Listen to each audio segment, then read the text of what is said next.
Welcome to Laurence plays Factorio, Space Exploration with Krastorio². The story so far, we found ourselves stranded on a strange planet inhabited by vicious insects. But undeterred, we plundered the planet of its resources. After lengthy construction, which was strangely harder than expected, we managed to build a rocket and leave the planet. An abandoned space station provided a nice starting point for our continued research. Specks in the sky became planets, with exotic materials to learn. Join us on Monday for the next chapter in our bid to grow the factory even further.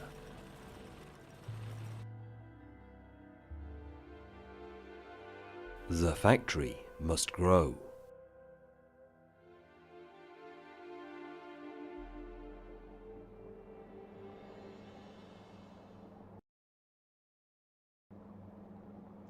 Hello everyone, welcome to your Monday night stream here on the Laurence Plays channel, and that means it's time for some more Factorio Space Exploration with Krastorio². And oh yes, I'm back in space again and been messing around with all kinds of stuff. In the last stream, I built up all of this stuff over here, which is going to be bringing in all of the rubbish that's coming out of the factory, possibly except Mike. And down here, so as you can see here, we've got some scrap coming along here. Sorry, Mike. It's going to be pulled in here and then turned into actual useful resources that get passed down, turned in, and so on and so on. So at the moment, they're just getting stockpiled, but we'll need to do something about that. However, fortunately, these are nice big storage systems, so we've got a while before we need to worry about actually getting rid of it. And quite a lot of it is getting passed off down this way in order to be turned into thermofluid. So my plans today are going to be starting off with, well, I need to feed some of this thermofluid all the way up top so we can recycle the memory cards a bit more effectively, and maybe if I need to sort of just get this area finished off, maybe make some more memory cards around here as well. We'll see how that goes, and from there we can then start thinking about science again. And I know everyone else is off on other planets gaining more resources for further science excitement, so we'll let's get going on that and see how things go. And yes, hello everyone, hello David, Tristan and Mike and Chloe, Dennis and SDMX, which is slightly harder to pronounce without just saying all the letters. Welcome one and all. I thought you were going to grab the thermofluid from energy science. I was going to, but then between episodes, I thought, actually, you know what? I've got these down here. I could just run a pipe all the way up here, or I could grab it from over here from energy science. I don't know. I sort of hadn't decided which I wanted to do. So they're both possibilities at this point. Yes. So I don't know. Haven't really decided yet. Because yes, we are going. One of the things that's on my to-do list is to move energy science over into this area, rather than having it crammed in, ugly and slow up here like this. And that will mean that then the whole system will be able to hopefully run a little bit faster. We'll get a bit more science being produced, or at the very least, everything will be generally neater and tidier. I'm not sure we've really worked out how we're going to get all the resources brought up here yet. Maybe for now it'll just be delivery cannons, but we shall see what we can come up with. Hello, Shark. Welcome to the stream. Okay, the other thing that's going on here, and it hasn't nearly finished, is that we had a rocket go to the wrong place in the last stream, which is a little bit unfortunate. It landed here instead of in the one it was supposed to land in, so we've ended up with all of this nonsense in this chest here. I do describe quite a lot of stuff as nonsense, don't I? We've got a lot of stuff in here that needs to be got rid of and passed off down the down the chute of doom over there, and once this is all finished flowing out, I can then pull this belt back up again, and that's going to give me the space I'm probably going to need at some point in the future to expand all of these machines out. It does look quite pretty with all the different colours on the belt though, doesn't it? Yeah, so eventually these are all designed to be very, very expandable, because whilst six scrap processing machines is absolutely plenty for now, I am aware that we're going to get slightly more scrap through the system than this a bit later on. Okay, so yes, thermofluid. What are you short of at the moment? You're short of sulfur. Okay, so it has been pointed out to me by Marc that a lot of the things, in fact, nearly all of the things that I'm going to need here, are already being provided by delivery cannon from Norvis. So it would be relatively straightforward to have all of these things being brought up to here by delivery cannon rather than by rocket, and that would get round the problem I was struggling with in the last episode, which was deciding where on earth I would put a rocket rock silo around here in order to get all the things up to it. Now, one possibility would be to put in another rocket silo over here, or possibly up here, just somewhere in this in the general vicinity around here, where we have all of the stuff, all of the bits and pieces we need to make the rockets. But the downside of that is that we would then I'd have to worry about how to get all of the resources into this area. Thank you for the subscription, Levin, much appreciated. Yes, we've had progress. I've finally left Agnea. That's been one of the big things that's happened. I've started to build up the recycling in Norbit, and Marc has gone off to go and start getting Vitamelange. Those are the big things that have happened, I think. The other two have been sort of expanding and improving the things that we already had, namely the iridium and holmium processing and supplies. So one thing that did occur to me was that we could spread this area out a bit and turn this into a sort of another bus system coming from here, from all of these trains that will come down here and then feed to however many rockets we have down here. And I feel that might be slightly more future-proofable, because at some point in the future we're going to be wanting to start switching over to space elevators instead of rockets and delivery cannons. But that's more complicated at the moment, and I think we need to put a bit more thought into that before we do it. So I think for now, yes, I'm going to go with I think I will go with Mark's suggestion and go, yes, delivery cannons sound like an excellent idea. Let's just start shipping stuff up with those. So that means we need to find all of the resources and make sure they've got delivery cannons. So over here, we've got quite a few of them. We've got the iron and the copper. We don't need steel. We do need sulfur, and we do need ice. No, we don't. I don't. Yes, yes. I think we do need ice, but we also need heavy oil, petroleum gas, and lube. And I believe those are being made down here. This is the oily area. So we've got sulfur available here, so we could potentially pull it out of there. There is lube here, so it wouldn't be too difficult to run another pipe over, have another delivery cannon, and start shipping that one out as by cannon as well. And there's also heavy oil around. Yes, there's heavy oil down here. There's barrels of heavy oil and a delivery cannon for it here. So yeah, with a little bit of shenaniganery, we could get this in and working appropriately. I think the best way to do it might actually be to just put in pipes from both the heavy oil and the lube up to here, and have another receiver and set of delivery cannons over here that are going to be passing all of the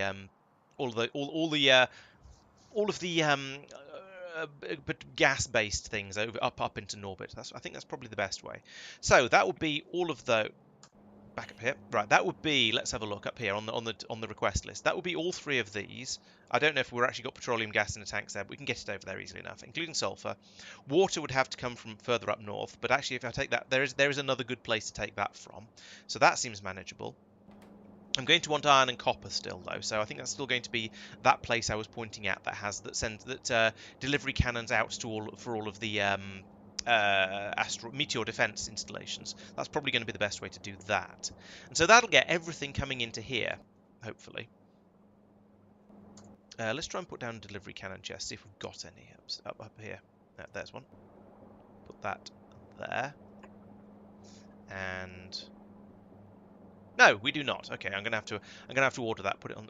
No, stay in NavSat mode. I'm gonna have to put that on the shopping list, so it'll come up in the next rocket. And by the time, and to be honest, we will probably have launched another rocket by the time all this has been set up and is ready to start going. So delivery cannon chest. Let's have 5 of them, because I think I'm probably going to want them in other places as well. Okay, so that's. I have a bit of a plan coming together now. The other thing I'd quite like to do up here is get the memory cards being made. So let's have a look at memory cards. And what are they called? Let's start from here then. Okay, so I'm going to need to bring up. Ideally, I want to bring up the rough data storage substrates. The question is, can I put them in a delivery cannon? And the answer is no. So that's unfortunate, because my plan it's very advantageous to build these things down on Norvis, because then we can use productivity modules with them, and you get a lot more out for the inputs. If I start building them up here in space, I can probably put glass, probably silicon, and certainly iron into delivery cannon capsules and bring those up.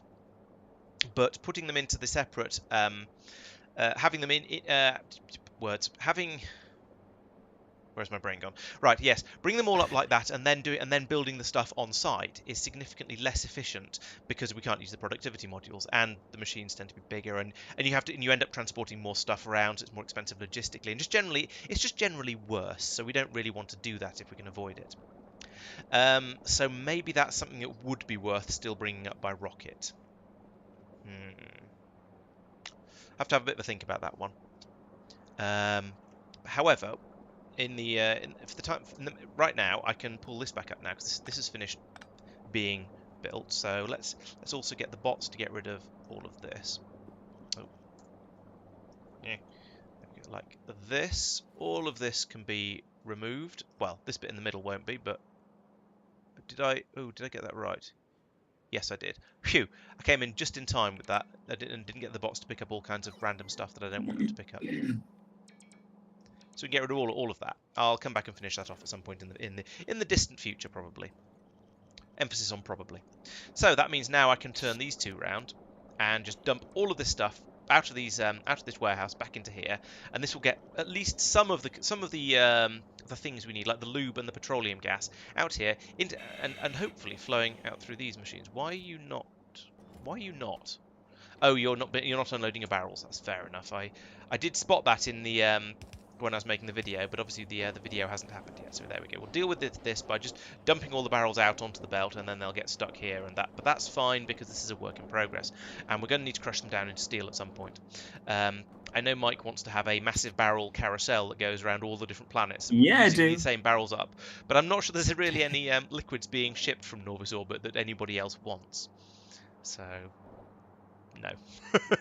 Well, I mean, there could be the termination point with just getting you some bonus steel. Although that'd be quite boring. It would. Right. Anyway, yes. So these will need to be. These are going onto the dump. The idea is these go onto the dump belt and then will be disposed of further down, into steel. Yes, and we can ship them out and get rid of them. Laurence, you should listen to what chat's asking for. Can't do that. They might start having ideas. Yes, the belt of shame is the belt of shame is now emptied. I think I've picked up most of it. Yeah, it's now all empty, so we can get rid of the rest of it as well. I won't get rid of the piece of railway in the middle because Tristan will have words if I do that, and they won't be polite words. Right, there we go. All of that's gone now. They will be complicated words like zygomorphic. They probably will. Sure.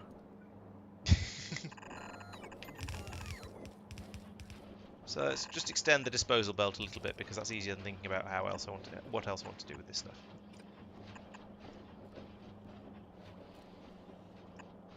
So yes, this comes all the way down here, as I was saying.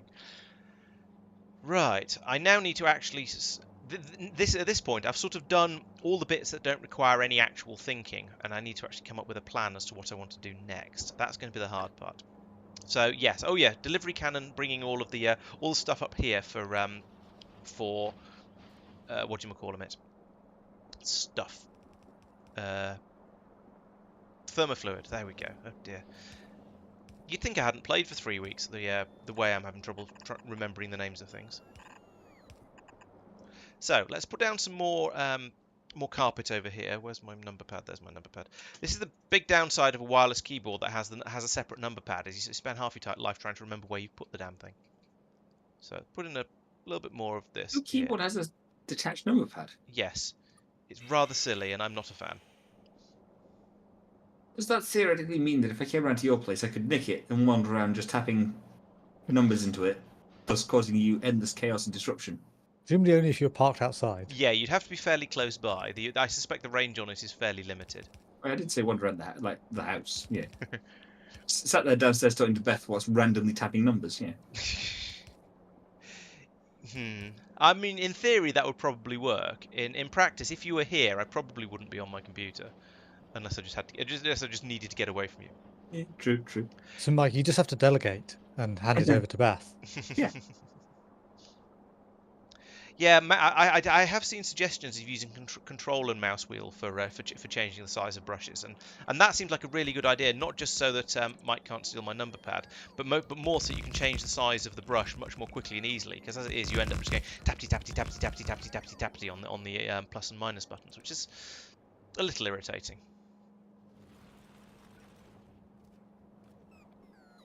about 47 picomics of irritating.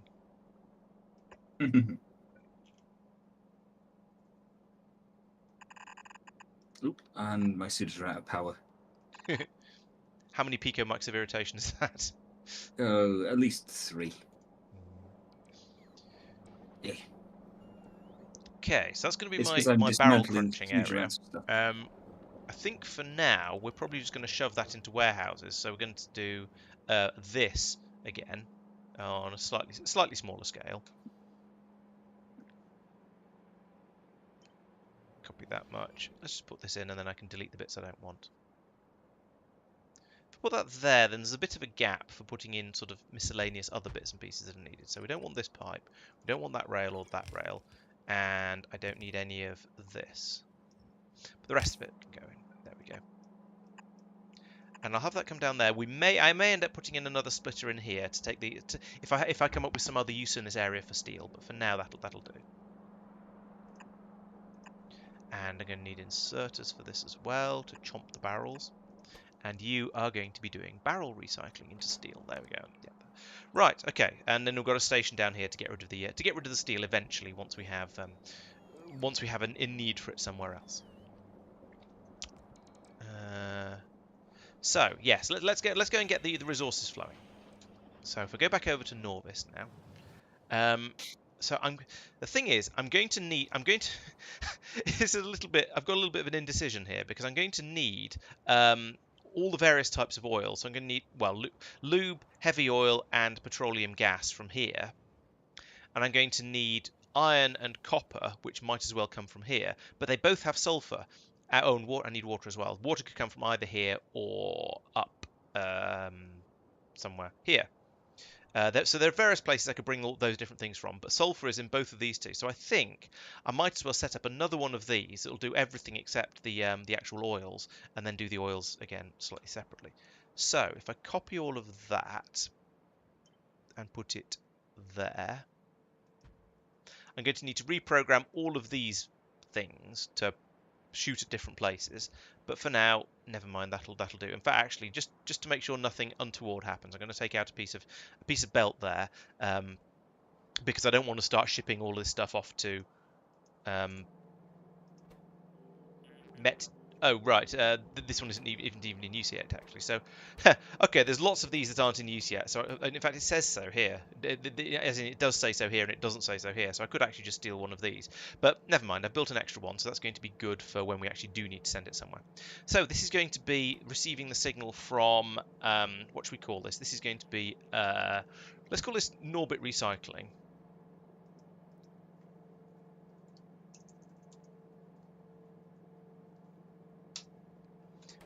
And then all of these are going to fire at that particular warehouse I've just pointed out. So, that's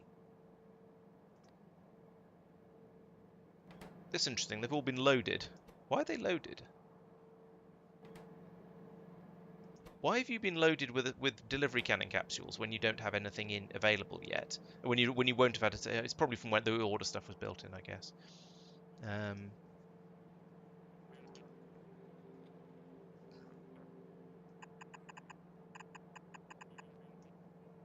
Recycly. There we go. Spelling is hard. I don't think we need a cog for a space. There we go. Okay, so we're never going to be demanding wood, and possibly I don't know whether we'll be demanding steel. We'll see how that goes. But we do at least we can send more of it up if we need it. We do need the ice, the sulfur, and the iron and copper. Good. Yeah, but no, the delivery cannons will load as soon as the recipe is set, but then these inserters shouldn't insert any capsules until wood is less than 0. And there's never been a signal on metdef on XXX as far as I'm aware, so they should never have loaded the capsules in. So therefore, yes, they'll be full of wood, but they shouldn't have got the capsules passed across. So. Yes, we should bury Mike in the walls. That would stop him playing silly buggers with the number pad. That's a good idea. I don't know why I didn't think of that sooner. Yeah. Worst things have happened. It'll be peaceful and quiet at least. I don't know. The walls here aren't very soundproofed.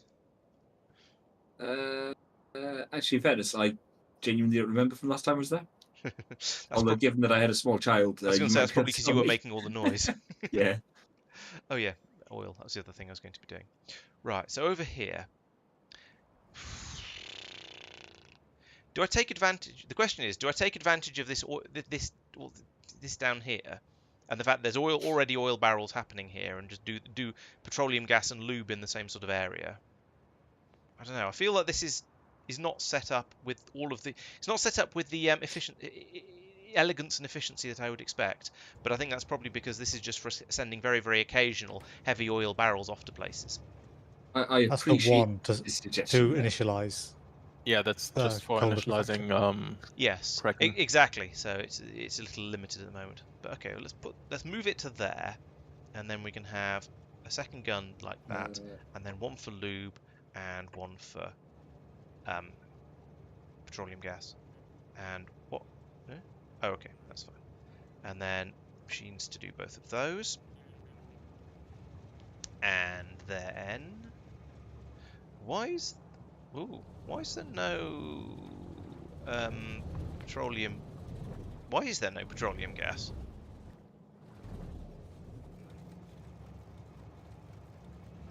This is where this is where it comes in from. It goes up to here, and then there's just a broken pipe. What are you supposed to? Okay, you're just a pipe. You're a pipe to no. Oh no, you're not a pipe to nowhere. You go around here and are sulfuric acid. Fine. I don't know why the pipe's empty. But it is supposedly sulfuric acid. Lack of iron, it looks like. Yeah, there's no That's iron interesting. here. Okay, I'll look into that in a moment. One crisis at a time, because there is supposed to be a flow of petroleum gas coming down here, but there doesn't seem to be. None of these pipes seem to be feeding it onwards. Down here, we've got petroleum gas coming down here. I suspect what's probably happened is that the petroleum gas feed got borrowed for something else and then didn't get reconnected back up to the station. So let's see if it comes up here. No, I think let's have it come downwards. No, and pick up off. Let's have it pick up off here. I think that's probably the most sensible place. We are low on iron, that's why. Okay. We're producing it at most of a yellow belt, and that's not enough. Yellow belt of ingots. Right. Okay. So this is a pipe to nowhere, so I don't feel bad about removing it. But that will get us the that'll get that flow into there, and then I can't put that there. Oh, damn it.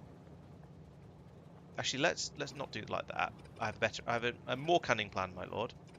Let's just bring it from over here. In fact, it looks like it should have been doing that already, because there was because it's a really, really obvious way to do it, but maybe it's too obvious. I don't know. So bring that down to there. This one can be petroleum gas, like that. Oh, we're bringing barrels over by bot, apparently. Lovely. Oh no, wait, But there are you on Norvis heavy oil? Sorry? You are on Norvis by heavy oil? Yes. Yeah, there is a drop-off station with some barrels as well. Oh, barrels. Oh, yeah. No, the capsule isn't meant.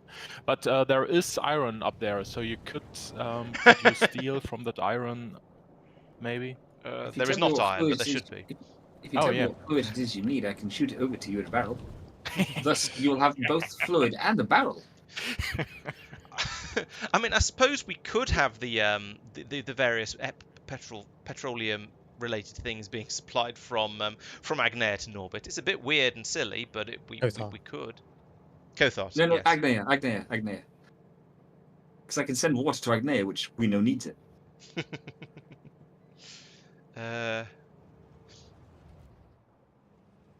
Yeah. It's a plan with no obvious downsides, guys.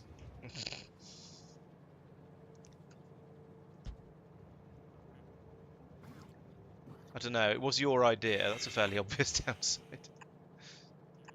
Yeah, you're just jealous that I come up with all the good ones. Yes, that's it. Clearly.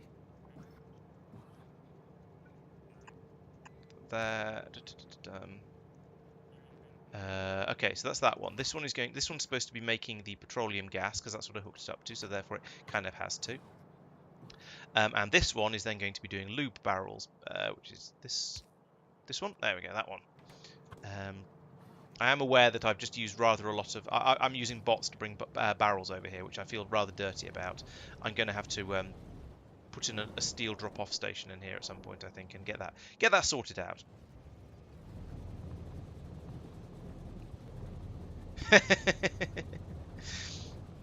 Yeah, we've already tried shooting barrels at people to see what happens. It turns out it takes 2 barrels to kill someone who's mostly unarmored. Where is lube? I can't find the lube. And confirm, I was the one who got killed. This pipe is lube. Oh no, there's another pipe in the way. Don't mix the lube up with acid. That'd be unfortunate. That does not sound pleasant. Persistent would never forgive me.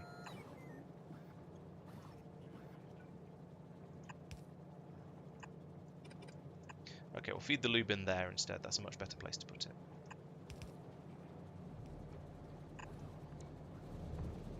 Right. Okay. Okay, that's all of that set up. We have? Yes, we have demands on these. So I need to get the barrels being brought over here properly because I don't want to use logistics bots for it really. So we'll worry about that. Yes, there is indeed a better way of transporting fluids later in the mod. You can use spaceships to transport fluids extremely effectively. So yes, once you get to spaceships, all your problems will be all your barrel related problems will go away and be replaced with a new set of weird problems. Like how to automate and control spaceships, which is a very fun problem, but it's still a challenge and a thing that has to be done. Yeah, it sounds kind of like the day job.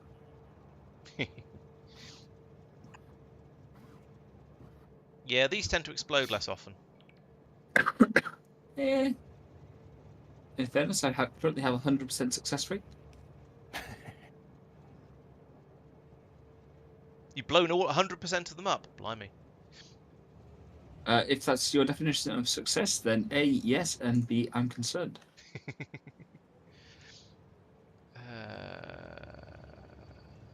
I kind of want to put in a railway line coming down from here to put in a steel drop station in order to make the barrels that we're going to need here. But I have a feeling I might need more room in here. Although the only thing with the only liquid, there's acid as well. I was going to say the only liquid we're not bringing up already is light oil, but there's also the acid, and I suppose there's liquid rocket fuel as well, technically, but that would probably be shipped as solid rocket fuel and then liquefied up the top. Let's leave a little bit of room just in case I do need those other two. So we'll put in the other station just down here beyond all this pipe shenaniganry. Speaking of pipe shenaniganry, could you not? Surely you don't need. Yeah, that'll reach all the way from there to there, won't it? Yeah. That pipe and this pipe, I'm sure, are completely superfluous. Let's check, though. Yeah, it'd be absolutely fine. And so will this one. Right, so now I can bring this all the way down to here. And then... You know what, I should be copy-pasting this. This is going to be a solids drop station. It's like this one. And... it's going to be a full-size one, though. So we'll take that much. Put it in. Yeah, let's put it here. Might as well. Like that. We don't need this because we're not having whatever that other station was. So we'll get rid of all this bit. Down here, I'll need to reprogram that at some point, but that's fine. I can do that. This is the refueling system, isn't it? So I'm going to have to do something about that to tidy it up a little bit. That's not a problem. Down here, we're going to be dropping lots and lots of steel off. This is also refueling. So I'll need to... I think I'll probably link those two together. So we'll fix that in a moment. Steel's going to come out of here. Got another roboport going in there. Sure, I don't care about that. And then we'll pass that up this way. Make barrels and pass them on upwards. In fact, let's stick with the general theme of the way things are being built down here. So I can come along here. I can put in some assembly machines along here. Now, I'm only going to need like 2 of them because we're making a relatively small number of barrels. But I'll keep them lined up with all of the buildings that Marc has already been putting in. So it looks neat and tidy. And if we need to put more stuff in later, it'll feel like it's part of the rest of the system. Then let's try and use some red belts in the desperate hope that Mike hasn't used all of them yet. So we're going to go out there, like that, and then we'll have a splitter in there. One belt comes across I've here. been good recently. Hardly used more than a few thousand. Great.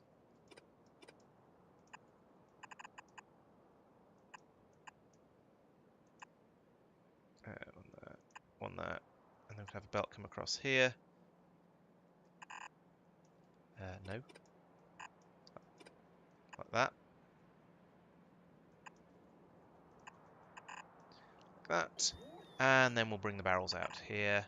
Just come straight across Remind me, here. Laurence, which science is for space elevators? Energy and material, I think. Not just Astro. Don't think it's any Astra, but I'm not certain. I would recommend looking it up because you're asking me to remember things. This is true, and that does, as we know, end badly on a regular basis. Space elevator. Blimey, it's miles away. It needs utility, production, those fine as the basic Let's get rid ones. of those. Astro 1, Energy 1, Material 2. Okay, so material 2 is going to be the most challenging part because it's a tier 2 science. The rest of it, probably not too bad. Yeah, it'd be fine.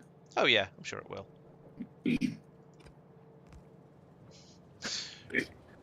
Yeah, someone in chat was asking related questions.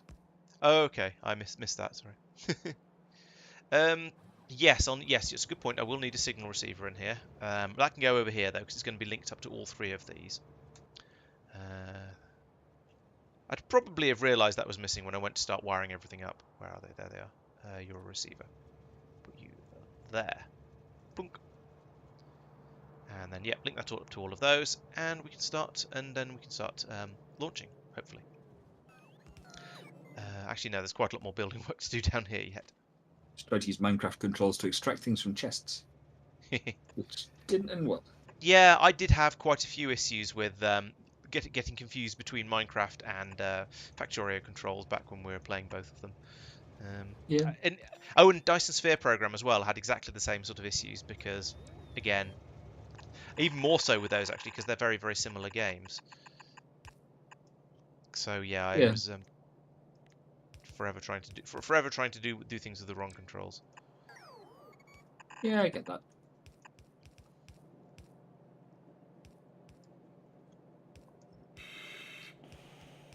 Oh yeah, and split it. It'd be a good idea if I put those splitters in, wouldn't it? Rather than just saying, yes, I should put some splitters in along here. No, the other way. Okay. And the loaders as well.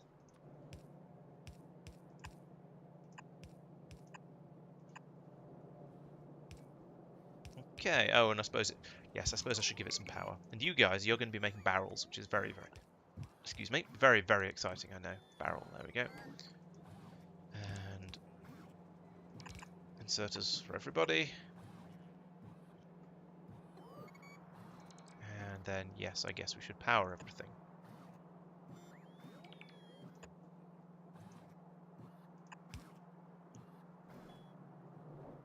And reprogram everything. So you are steel plate. So steel plate. If steel plate is 0, then output 1L. Okay, that seems reasonable. Why have we not got a station here yet? Was it just outside the coverage of this roboport? Yeah. Yes. Oh, for goodness sake! It's just outside the coverage of this roboport. Once this one gets powered, it'll be okay. Though we'll get that built. Oh dear. But that's probably a good thing because it's going to need to be renamed quite urgently. In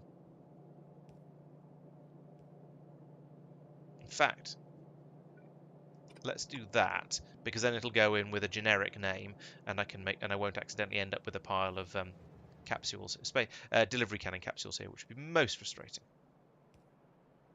Is that going to get all of that?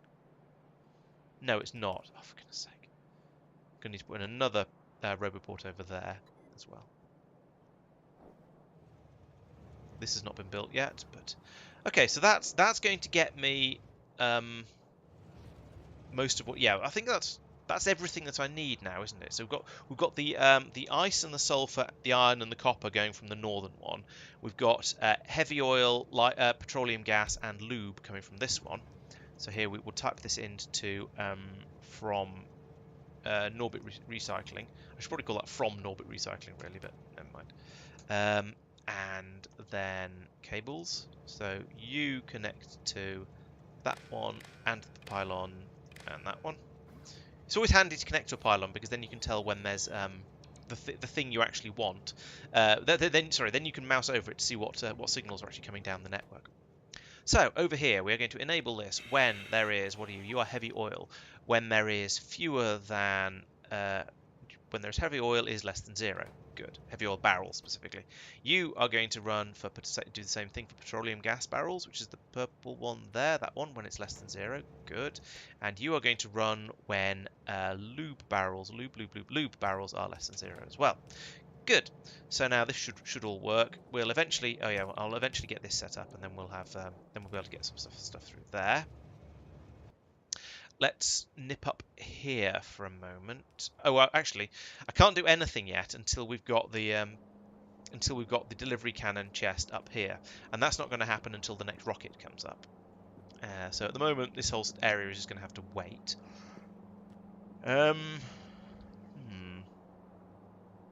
This should probably go up here, actually, except it doesn't fit. Or over here. Here would do.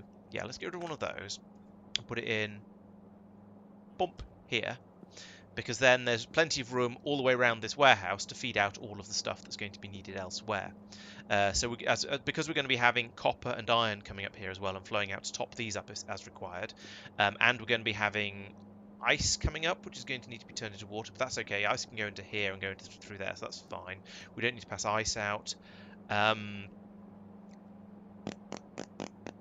What else is coming up here? I can't remember. I don't think there's anything else at this point, but we're probably going to think of more things later. Okay, so that's going to be fine.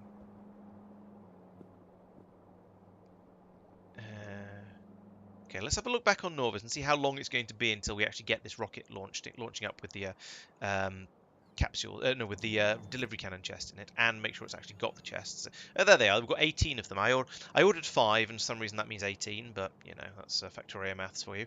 The rocket is very nearly full. I am quite tempted to just go meh and launch it. Well, that said, we're doing research, so we're going to get some more demands on the system up here soon. Especially if I come in and say I would like a load more of the scaffold putting down down here, because I am going to be building up more stuff down here. So let's put in some more scaffolding, basically. And then the bots will go nuts. They'll go off and grab huge amounts of it. We'll use up a load of steel and low density structures and stuff like that, making some more scaffolding.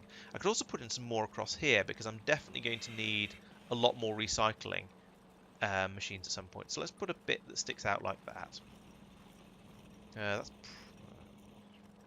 I don't know how far out I've got Roboport coverage. That far. Okay, not very far. And at the bottom, how much more distance have I got covered by Roboports? Plenty. Oh yeah, they go all the way down here. Right. Okay, so that's nice. Now, do I want to? Yes, I was going to run, and I was also going to run up the thermofluid pipe from down here, wasn't I? So that's going to be. In fact, you know what I'm going to do? While I think of it, let's go into the controls and change the options for changing the size of a changing the size of the brush for flooring up and down a bit. Where's that going to be? There's not going to be mods. Movement, basic interaction. Nope. Advanced interaction. This seems more promising. There we go. Larger tile building area. Control up and control down. So now, confirm. I can now hopefully I can grab this thing and go smaller, please. I'm not sure that's the right way round, actually. I might find that works in the opposite direction to what I expect at some point, and decide I need to change it. But for now, it'll do. Oh, we're going to be okay here. 1, 2, yeah, this should be alright. And I want this to run adjacent to this pipe, because you can, with the long space pipes. And this is going to run all the way up here to one of these. And then I'm going to need a tank in up here somewhere. Hello, Persistent. Welcome back. You missed us talking about lube, I'm afraid. Well, you missed me talking about lube, and how I was having to be very careful to make sure I didn't mistake it for acid.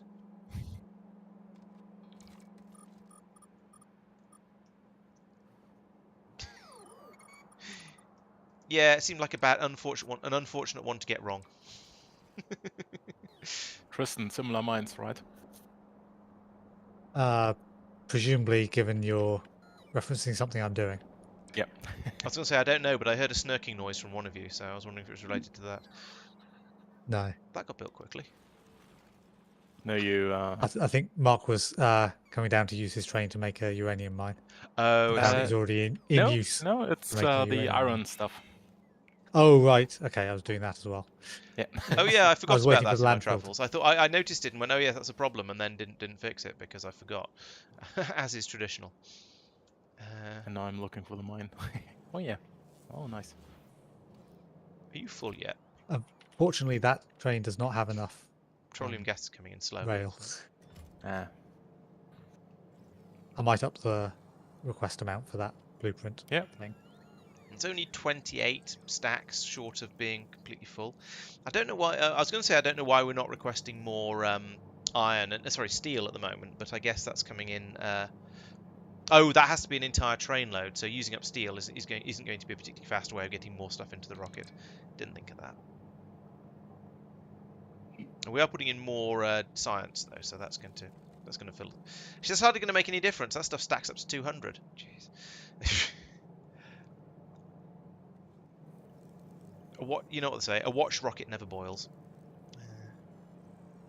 Al is probably not here. I don't think he's interested enough in Factorio to watch my streams, which is very rude, given that I watch his Minecraft streams when I'm at home, or he might be working. I don't know. He works strange hours, that boy. But yes, I suppose Mike and Tristan are here, and they're both. We're here. We know things about Vault Hunters. You go down to -5, I think it is. It might be a bit lower than that. I think I started looking at -45 because you find Vault Stone and Chromatic Iron at the same level. There you go. Should Yeah, I be objecting because you seem to be talking about the competition? -5 or lower for Vault Rock, -30 or lower for Chromatic Iron. The latter won't be exposed to air. Yeah. Otherwise, you get And chromatic it's rust. a massive pain to find. So good luck. Strip mining. That's all you can do. Although, why you have to take your clothes off while mining, I don't know. I was wondering that. I'm before. Mm. Yeah, dear. I now have an iridium mine. For the benefit of the for the benefit of the recap, what I'm going to do is put a tag on it saying this is a new mine. That would actually be quite useful because quite frequently it is difficult to find things when they've just been dropped in. When a new thing has been built, I go, I don't know where this is because it could be anywhere. Yeah, but that's half the fun. Okay. Yeah, And it's also kind of amusing, like in the last video, where you sort of waved over a couple of patches saying Mike was going to make something. It might have been here or here or here, but he didn't. And I was like going, yes, he didn't. That's why there's nothing to see. The ones I quite like are when he says, looking for it. Maybe there's your this thing instruction. somewhere, but I can't find it, while it's clearly visible in the middle of the screen. Yeah. Yeah, it turns out Can't it's remember what it much was. easier to spot something when there's no pressure, basically. Because Yeah. I often do spot them or sometimes at least I do spot the things when I'm processing the video afterwards. And when I do, I'll often put an arrow on screen or something like that to say, oh, here it is. But yeah, when I'm actually making the videos, there's a sort of I feel like being under pressure isn't quite the right way to put it, but there's certainly a little bit of having to. There is time pressure. Yeah, exactly. I mean, there isn't even time pressure because I can actually just edit it out. Exactly, I can just Yeah. stop talking, look around, and have a proper look, and then say, oh, here it is. And sometimes that happens as well, but sometimes it doesn't. I don't know why I'm waiting for this rocket, but every time I think, oh, I'll just go in and launch the rocket, I see there's actually stuff actively going into it, and I think, all right, I'll let that finish going in, and then I'll go off and have a look at something else, and just never get around to launching the thing. I mean, you could manually request the steel train, and it would basically immediately fill up. That's true, and steel is a thing we always get through massive quantities of. I mean, see, now here comes the green circus and some stone.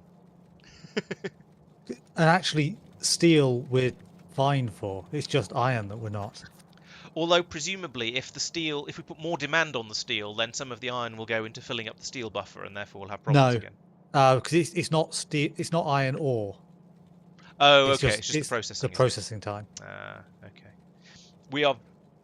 Don't know. I was going to say now we're very, very close to full, but actually we're still 7 stacks off. 6 stacks. 5. Slowest countdown ever.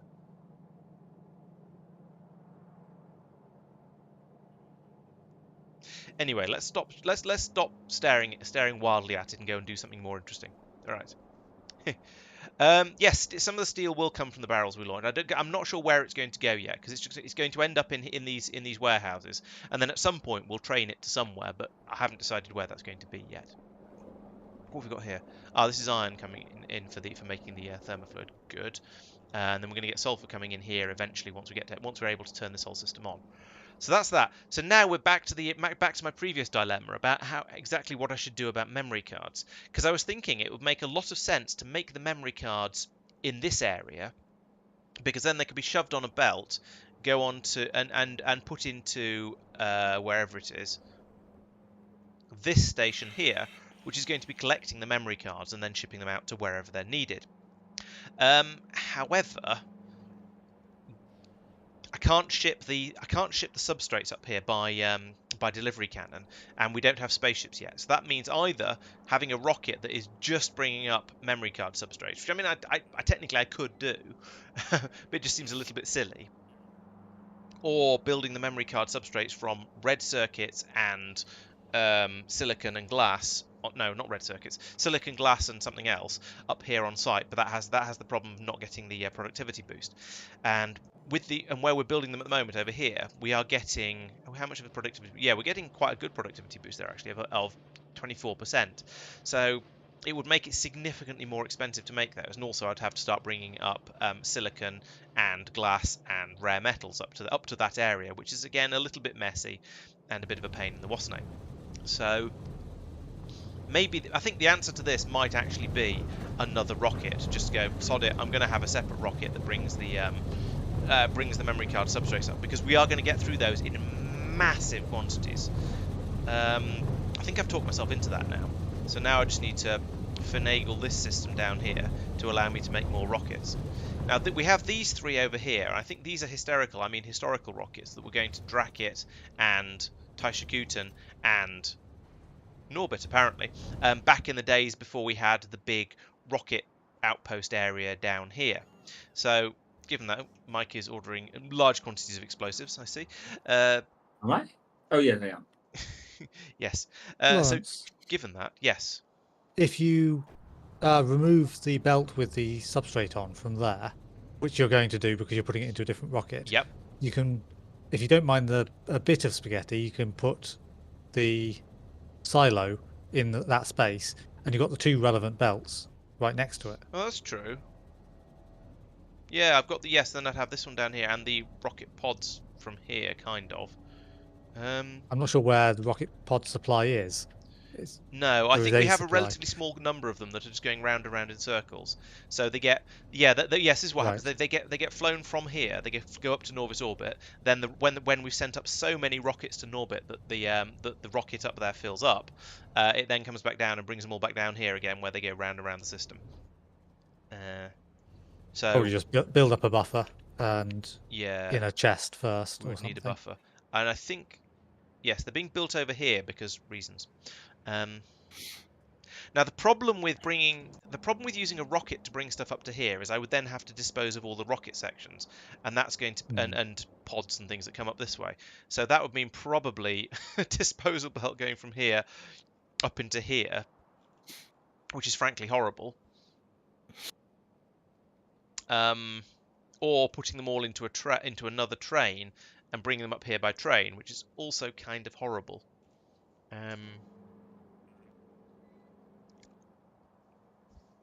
I don't like either of these ideas, to be quite honest with you. Oh, actually, no, I take that back. Having a No, I take that back too. I was going to say, I'll continue my thought so I can explain what I was thinking. Having a disposal belt that runs up and dumps into here would be a lovely idea for getting rid of all of the overflow of relatively small quantities of things that I don't want that are just going to be passed on into the rest of the system. However, that's a bad idea because once we take out the science production from the mall bus over here, the mall isn't going to run constantly and reliably. So we'd actually do need to get rid of all that stuff some other way. Here's a question: Is that are rocket pods and what's names, cargo rocket sections, things that we want to just get rid of, and so therefore should be going on to get rid of this stuff for me belt? And so therefore you should be dealing Ooh, with them at I some should be point dealing with them down down this here column. rather than up there. Yes, that's an interesting point. I'd need rocket fuel for that, of course. Yeah. But otherwise, yeah. Your ideas intrigue me and I wish to subscribe to your newsletter, as they say. I think that might be quite a good idea. A not entirely horrible idea. It has some issues, namely, oh my god, where am I going to get rocket fuel from? But other than that, yeah, it's interesting. Where are you getting rocket fuel from at the moment? Well, at the moment, it's one of the things that's in the system up here because it was needed for something. Maybe sending rockets back down again. But it's coming up. It is a thing that is in the, yeah. It's on this belt here. It is a thing that is in the mall supply system, so it can be taken out of there and just turned into liquid rocket fuel for the rocket. So that's sort of easy. Actually, it's better than sort of easy. It's actually easy. I suppose you don't really want your substrate one to be also bringing up rocket fuel. I suppose you could. I mean, it could. It'd be in the wrong place, but I'm going to need to get a bigger bus coming from here anyway. This is awful. I built too close to the edge here and didn't leave enough expansion room. So I should probably. What I should probably do actually is redesign this whole landing area around here and get my bus over onto the left-hand side of all of this. Yeah, let's do that, I think. That feels like a probably idea. It's probably an idea. It might even be a good one. We shall see. Is there room for a 15? There is not room for a 15 in there. But there might be room for a 9. Yes, there is.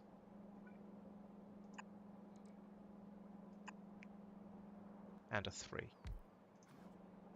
Like that.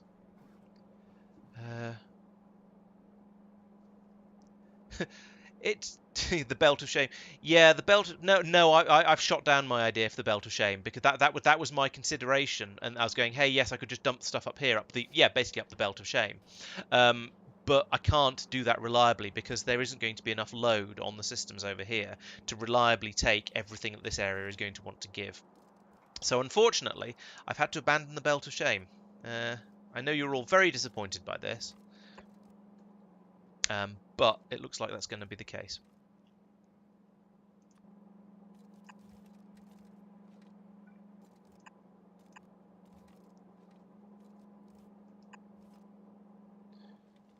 Another 9 in the middle of here, probably. Yep, there we go. Dunk, dunk, dunk, and normal pipe. Dunk. Right, so that's going to bring the thermofluid up here. I just need to wire that up to the pump up there, so it doesn't pump through when it shouldn't. This is all being built gradually. Yes, so let's go in and redesign this area. So, let's move all of this up here, just to put it out of the way so I don't lose the settings that I've set on it all. Oh, okay, let's do this. There we go. Get rid of all that stuff from inventory. Right, so that's just up there so I don't lose what I've already configured and set up and stuff. So we'll get rid of these two. Get rid of all of this because we're not going to pass that through from there. We're not going to get the sulfur through there either. What we are going to have is a how do I want to do this? So I could put in a landing. I could put the landing pad in here.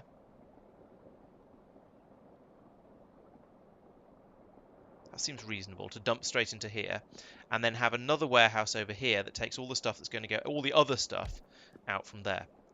So, and the warehouse will also be, the delivery cannon chest will go here and unload into the landing pad, and just pass through. And then we'll take those two. Nope. We'll take the shopping list back down here and tuck it in down here where it's out of the way. And we can put a transmitter in here as well, I suppose, like that. Okay, and now we can delete all of this again because I don't need it. Apparently I'm going to be given a landing pad. Never mind.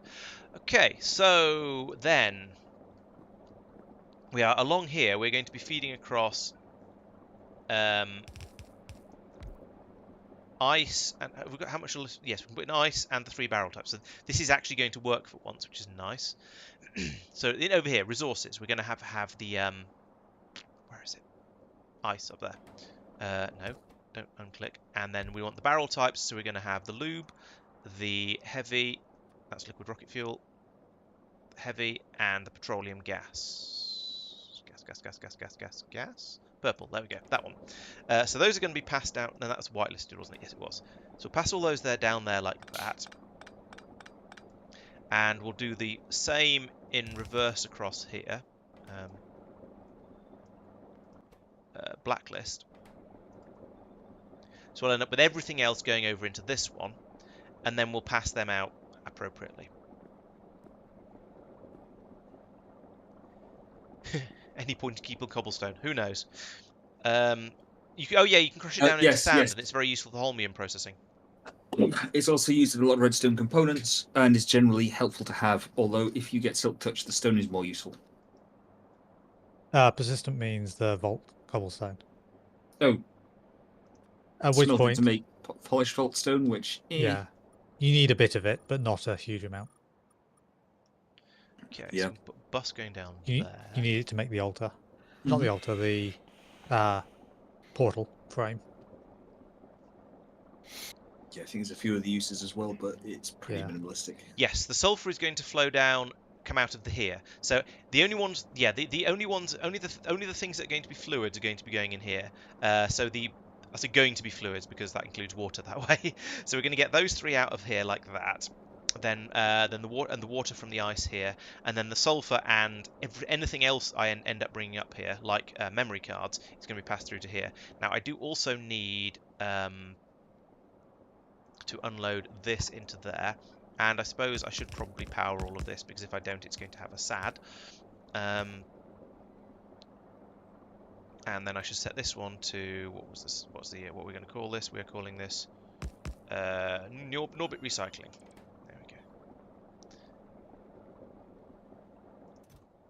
Landing pad name is, thank you. Thank you very much. I much appreciate you, Keto. I would totally have forgotten that. In fact, while I'm at it, let's rename the other one up here, so that we're not at risk of that happening. So this is Norbit Mall. And then let's go down and check on Norvis to make sure that it's renamed both ends of it, because it probably won't do that automatically. So down here, you are to also be launching to nowhere, apparently. I'm glad that's disabled. Norbit Mall, there we go. Thank you. That was very much appreciated, because I totally would have made the same mistake again there. Okay, so now we're going to have some unloaders along here, like this. And we are going to program them appropriately. So we're going to say you are going to do sulfur. Sulfur, that's the first thing we've got coming out here. And then we're going to have iron. And we're going to have copper. And then we're going to have fish for the rest of them, because I don't want them to unload anything at the moment. Right. So now that's slightly going to be slightly confusing when we come down here, because we're going to have the iron and... It was going to be iron and sulfur coming in here. Right, okay, let's get the iron in on this top belt. Obviously on the other side from this one. So pull that up. Then we'll put that... There's not quite room. Let's put that there. Pull that up. And we'll swap the iron and copper over, because then there's room. So what I can then do is I can put that there and go like this. And this, and there we go, that gets the iron onto the belt. Oh, and like this as well. I also need to pick up some of this, as is traditional, filling my inventory up with nonsense, but, you know, I'm used to that by this point. Nope. I don't know what sort of snapping I just turned off, but I turned it off, so I've turned it back on again. Oh yeah, I do that all the time. No idea what it does. Yes, what am I snapping? What are you pressing? It's Something Control V. B. No, Was it it's V? Shift B. No. What was I V. doing when I did that? Was I Shift V. Okay, I was copying and pasting, Oh, yeah. and I no. Is no, it the no, I was pressing vehicle Shift C. snapping on grip? Oh, that would make sense, wouldn't it? Shift V, maybe. What does it do? Sorry. Maybe the vehicle snapping to the grid. Oh, that makes sense. I don't know if we have that mod We do. installed. Yeah. We just haven't done much in the way of vehicles, so we haven't really encountered it. Hello? Oh, here, this one.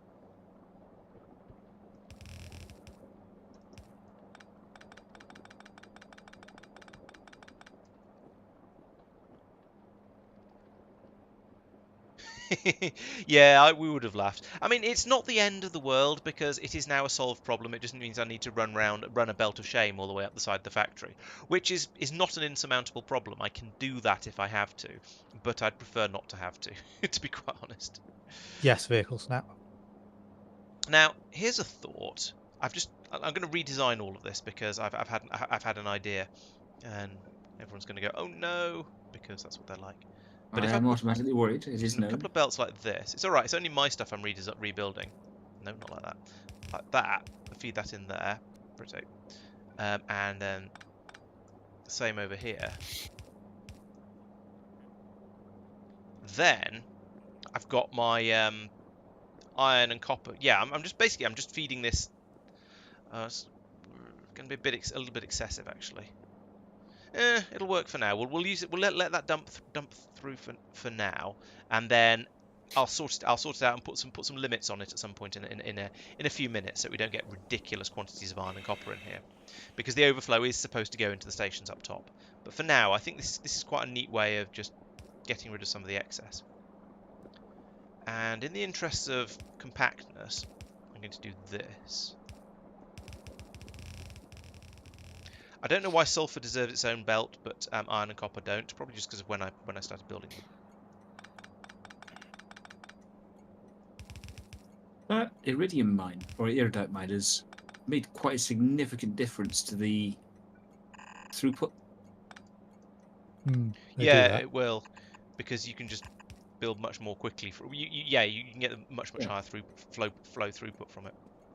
Oh yeah. See, the reason I've done this now is because now I can get rid of all of this stuff over here. Press Q, persistent. You want to throw onto the altar. Press Q. Oh, not altar nonsense. Not that sort of altar. Still, I'm sure they're all nonsense. Okay, let's just take all that away. The bots can deal with it. Actually, and it will actually be fine, because the place where the bots drop all this stuff off is the input for them all, so it all gets sorted into the right place. So that's all great. Now I do need to put in some. What I need to do next, actually, is come up here and then set some. I didn't actually need to come up here, but I need to set some circuit conditions. So that and that need to be connected together. We'll connect to there and there because that's just sensible, and then also to there, and we also want to know what's in there and there and there, so we don't get excessive amounts of stuff coming through. And I want to hook up to there and there and stop those running when there's plenty of it in the system. So that means over here I'm going to set a the -1s, minus 100. Let's set this to minus. In your own time? I'm trying to think what sort of numbers I want to put in here. 5. 5 is a number, which is 21. true. Let's put minus 200 on there, and the same with iron. And then we'll have the one down on Norvis will feed through whenever it's less than 0, and these ones over here can feed whenever it's less than, what are you? You're copper, aren't you? Yes, so your copper Are you is deliberately taking plates rather than ingots? yes, Okay, because that's what's on the delivery cannon network. fair enough. Okay, so this will run until there's 500 of each in there, and then it'll let this back up, and we'll put the excess into the stations up here. So we still have an overflow, and this means hopefully we won't just completely fill this up with iron and copper, because that would be unfortunate and would cause all kinds of problems. So now the reason I got started on all of this nonsense was because I know that I'm going to need to bring up a supply of the substrates, these things, the rough data substrates. So this I'm going to set to minus, well, how high do they stack? I don't know. Let's have a look. Up here we have them going into they're in somewhere. They must be. Oh, here we go. They stack up to 100. Okay, so a rocket's worth is 50,000. That's sort of irrelevant, though, to an extent. I might have a separate warehouse just for those.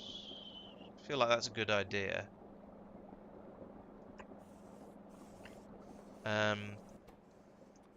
So then we can say rough data storage substrates minus 10,000, because I'm going to want these to come up in very large quantities. I'm also going to need then to go with those data substrates. So we see we take these things in, then we polish them. So we're going to need cosmic water. That's okay. We've got cosmic water around here, and that's going to produce scrap and contaminate cosmic water, which is convenient because those are things that we're dealing with in this area. So that's good. And then we're going to take the polished substrates and we're going to combine them with copper, which we have, so that's good. I'm going to need to bump up the quantities we have, though. And advanced circuits, so we're going to need to bring up red circuits as well. Now, presumably red circuits can be delivery cannoned. Oh god, there's 70 pages of stuff. Doubt it.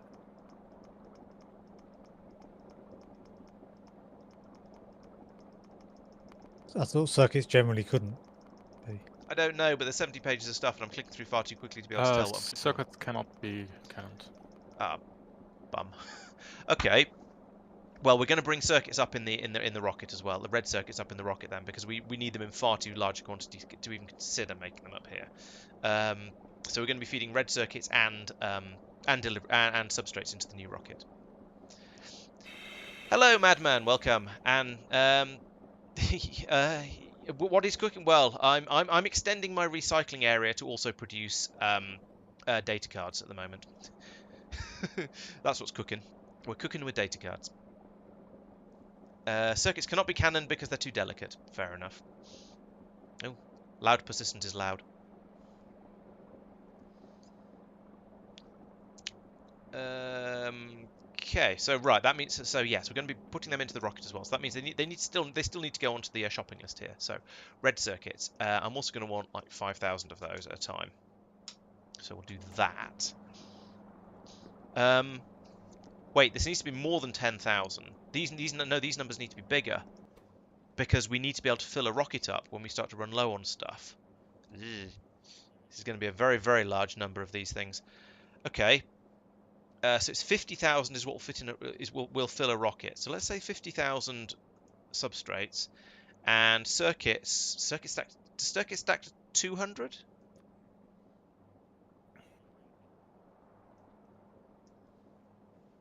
What proportions do we need them in for the recipe? 4. Does 4 come from? Yeah, 4 turns into 4. So 3. We need almost as many. So let's also set that to 50,000. Jeez, I'm gonna need a lot of storage space for these. So a needle pulling thread. Let's put down a bit more space here. Let's get rid of that, and we'll put one in there and one in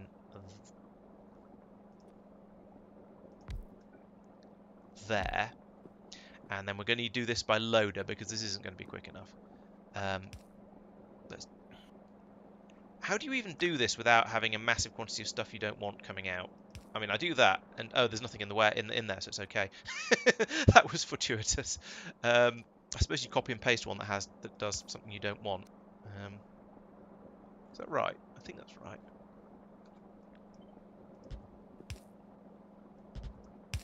And then these two are going to be are going to be doing red circuits like that.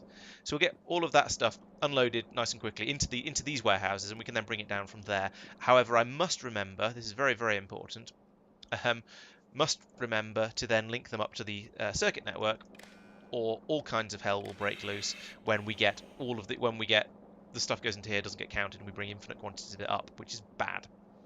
So, right, we're now going to have a couple of unloaders from here like this. We're going to put in belts. They're going to go down here forever.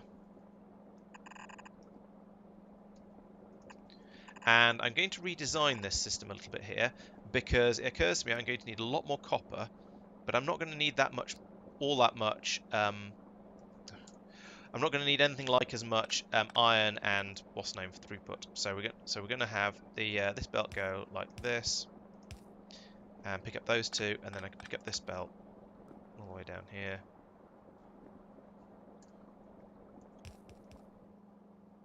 Zoomp. Zoomp. And then the copper belt will be this one. No, it won't. Copper belt will be this one. Oh, I can't. I'm in navsat mode. I can't do that. Copper belt will then come down here, because I reckon I'm going to need a full belt of copper for the sort of resources that I've got going on here, because I'm going to be using this to make both the thermofluid and also the data cards, and the data cards are going to get through a massive quantity of copper. I can just tell. I can feel it in my pessimism.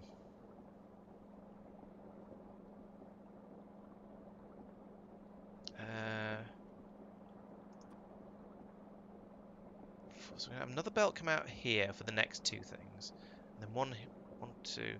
So actually, we'll bring these down a bit further across. So we're going to have 1, 2, 3, 4, 5. Oh, I need more, a lot more of the scaffolding. Make this wider. Wide. So, this is going to be 1, 2, 3, 4, 5, gap, 6, 7. So we're going to put that. We're going to have the substrates and the red data cards, red memory, red circuits coming down these two belts over here. It's a good thing we're going to be finishing early, because I appear to be having trouble talking already. Now, of course, this belt is horrible, because that's how these things go. Let's swap those over and put the iron on. So the iron is still going down the same place, and make this one the sulfur. Then I only need to go down and pick up the copper that's gone onto this belt. Ooh, overshoot, as usual.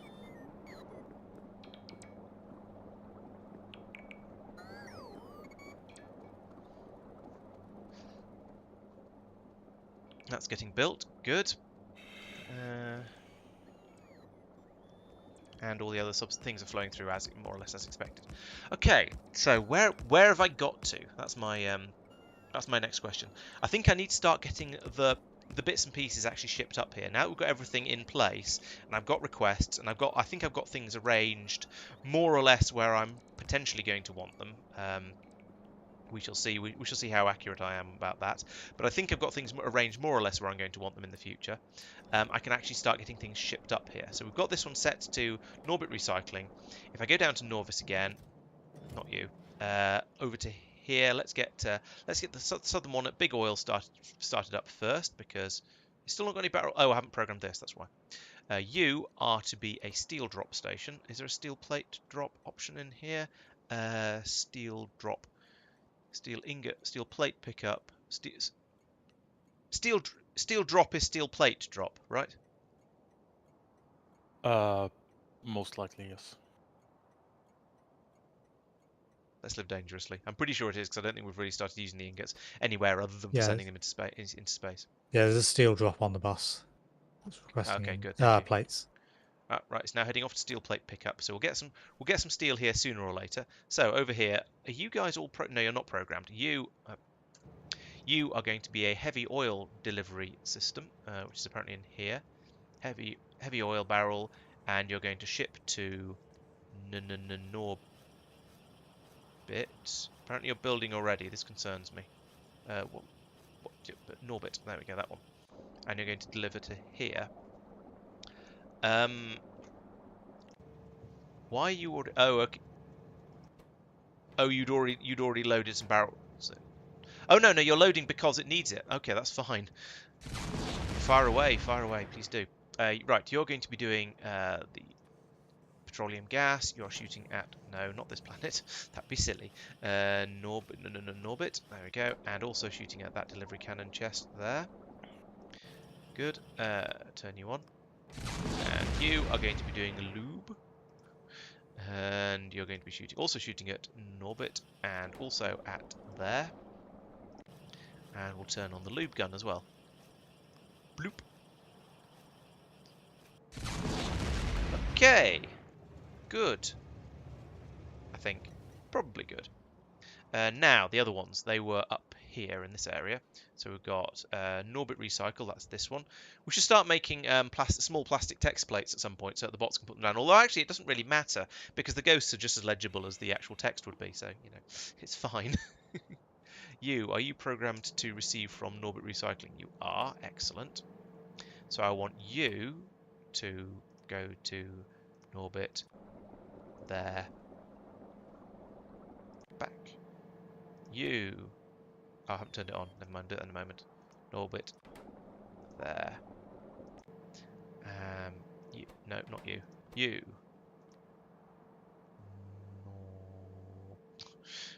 Why do I have trouble finding?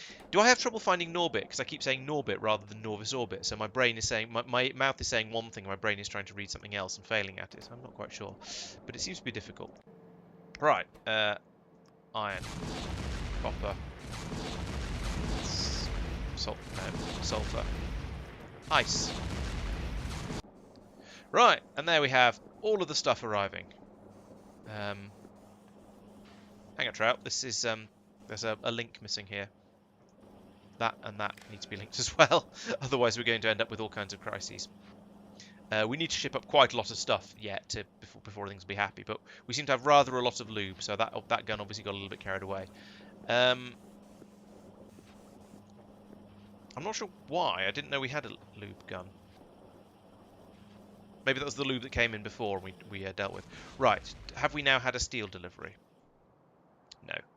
What is the steel train up to? It's been stolen.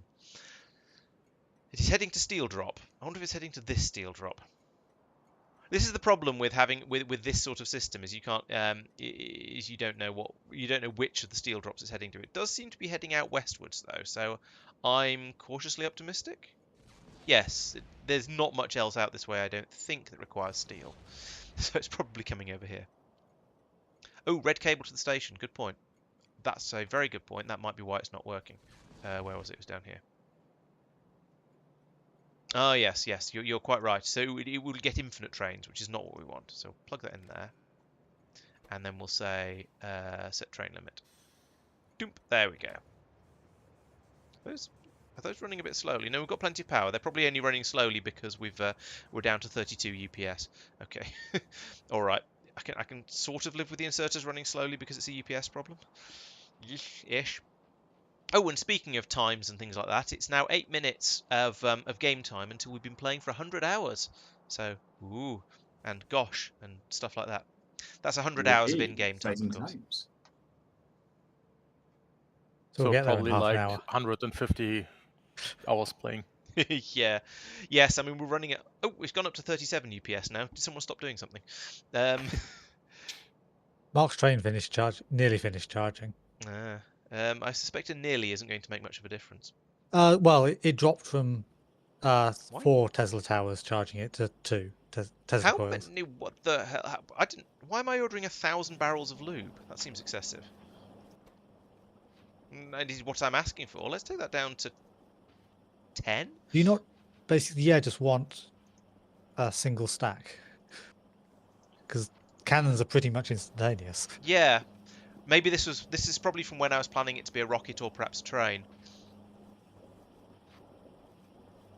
Right, so we now probably have enough lube, thank you very much. It's all slippery in there, that's probably fine. how are we doing down here? So we are loading up the Lubma gun with, well, lube, but it's used up all its delivery cannon capsules now, so that's fine. Hopefully at some point, yes, there we go. The barrels are starting to get past the lube gun, and so we can start making barrels of petroleum gas. That Tristan, one is ready to Hello. fire. That one I can't see. do you because feel the pilot's responsible in the way. for providing cryonite rods? That's a very loaded question. We're not providing them very quickly, are we? Oh no, you want them at all, don't you? Yeah, just any of it. just some, please. It's too hot out here. Yeah. Blaming everything on I Tristan. mean, that I seems can fair. look for it myself, but then I have to mess Basically with your. there. Oh, Yep. okay. Yeah. Ed is blaming you for Tristan, I'm afraid. Or I'm happy to say, or something like that. Oh, that's not controlled at all. Okay. You all guys all turned on. So rude. Yes. Right, so we are gradually filling up with sending up the petroleum gas, getting passed through to here like that, and into here to be emptied out into the system. Right. Okay. So we now we are cooking with all kinds of weird and wonderful ingredients. So down here we're now actually making thermofluid, and there's 107 of it in here. Good. And Bad news, maybe some Mark. in this pipe. I don't know. I wouldn't like to say. So I'm out of signal receivers. Oh dear. This sounds very familiar. I've had similar problems myself in the past. I brought 6. What How many more could places are want? you sending cryonite to? I'm sending Immersite to 2 places. I'm sending a bunch of stuff to Norvis as well. There is a default Why are you sending one. Immersite to 2 places? Where else is asking for Immersite? Norbit and Njord. Tristan, the Oh, yeah. third from the left is a default programmed. I'm sure you Where's don't that know. hooked into? Is it even? It's not even hooked into anywhere. It's not there. Hang on. Are you cooking Immersite on Dracket? Oh, no, Immersite. Sorry, so you're talking about Cryonite? No, I think oh, right. That's why I was wondering why you were sending cryonite to 6 places, and you said you were sending Immersite out. I was just several. listing the various things I was sending. Oh, okay. I'm sending Cryonite to 5 places now, apparently. Norbit, Norvis, Njord, Talos, and Zoom Bridget. 1, 2, 3, 4, 5. What's this? What are you? You're a 9. Okay, it's going to just have to be a... Oh, no, wait, what? Oh, no, it's just going to have to be a single piece of pipe then. Loads up to 200 or something? At what point do I mention that some very enterprising person in chat has reached out to me in Discord encouraging me to misbehave? I don't think you need encouragement. I do like the way this one has slid into my DMs. They're going to remain nameless to protect their identity for now. For now. I blame Ed. I blame Pete. I mean, both of those are people who are likely to be blameful.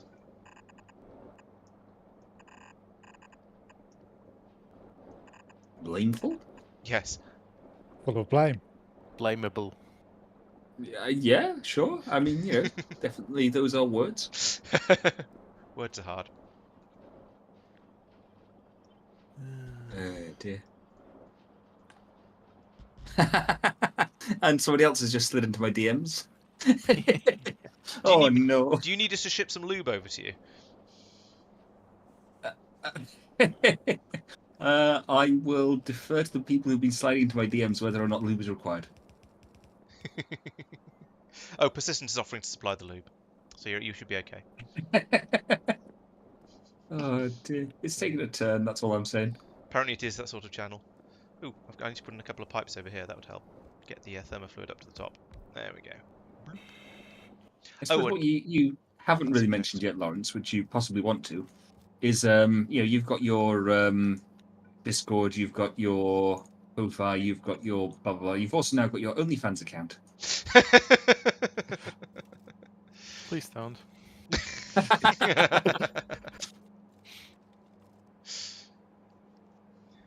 Dear. What am I doing here? Oh yes, pipes. No, cables.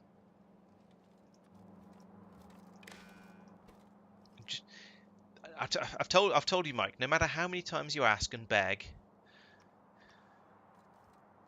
it's not something I'm planning to do. You're just afraid that mine would do better than yours.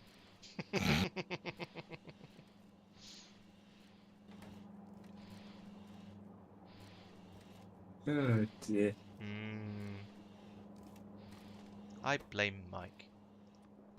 It's taken a turn, hasn't it? Let's be honest. This evening is going in a direction that not one of us expected. Not one of us wanted. What's going on in here? Oh dear. Okay, that's the output. That's fine. And there we go. Right, there we go. Now I can actually format these data cards because we have coolant coming in over here. Phew. Okay, now what? What's next? What have I most recently been distracted from doing? Oh yes, shipping up the substrates. That'd be a good idea, wouldn't it? Because now I think I've got the previous step working. We're actually making thermofluid, so that's good. Metboss says my OnlyFans is me laying pipe everywhere. Specifically 12 pipe, which I don't think exists, so I've obviously discovered a new type. Well done, me. Oh no.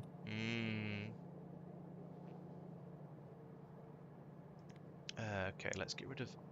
Why am I using that? Let's use the right tool for the job. Oh no, this was the right tool for the job. I thought I pressed the wrong button. I've done something else. Let's get rid of all that. And then we're going to put in another one of these. Yeah, there. I think it probably doesn't matter if I load with a slow inserter. It'll do putting that there. We also need to get the rocket fuel over to there, which is going to be a calamity of entanglements. Probably something like this.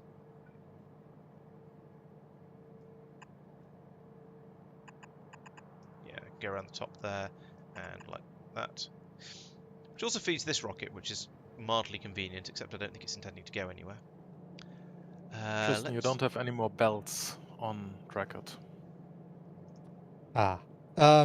If you use yellow belts, I think they will magically get produced. That. Oh, okay. No, you have to, because I don't have any red chests. You have to mark this chest for deconstruction and then replace it.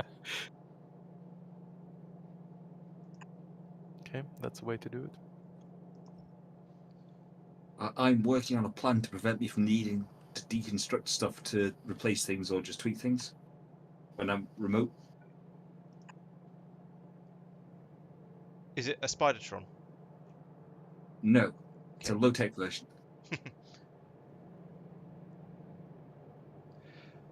So that can request... So Spidertron can only do so much for you. True, a Spidertron is not 100%, but it's pretty close.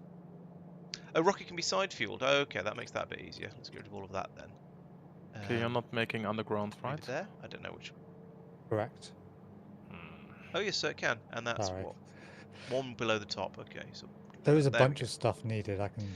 Thank you, No God. That's very helpful. No, Dennis, sorry. Thank you, Dennis. That was very useful.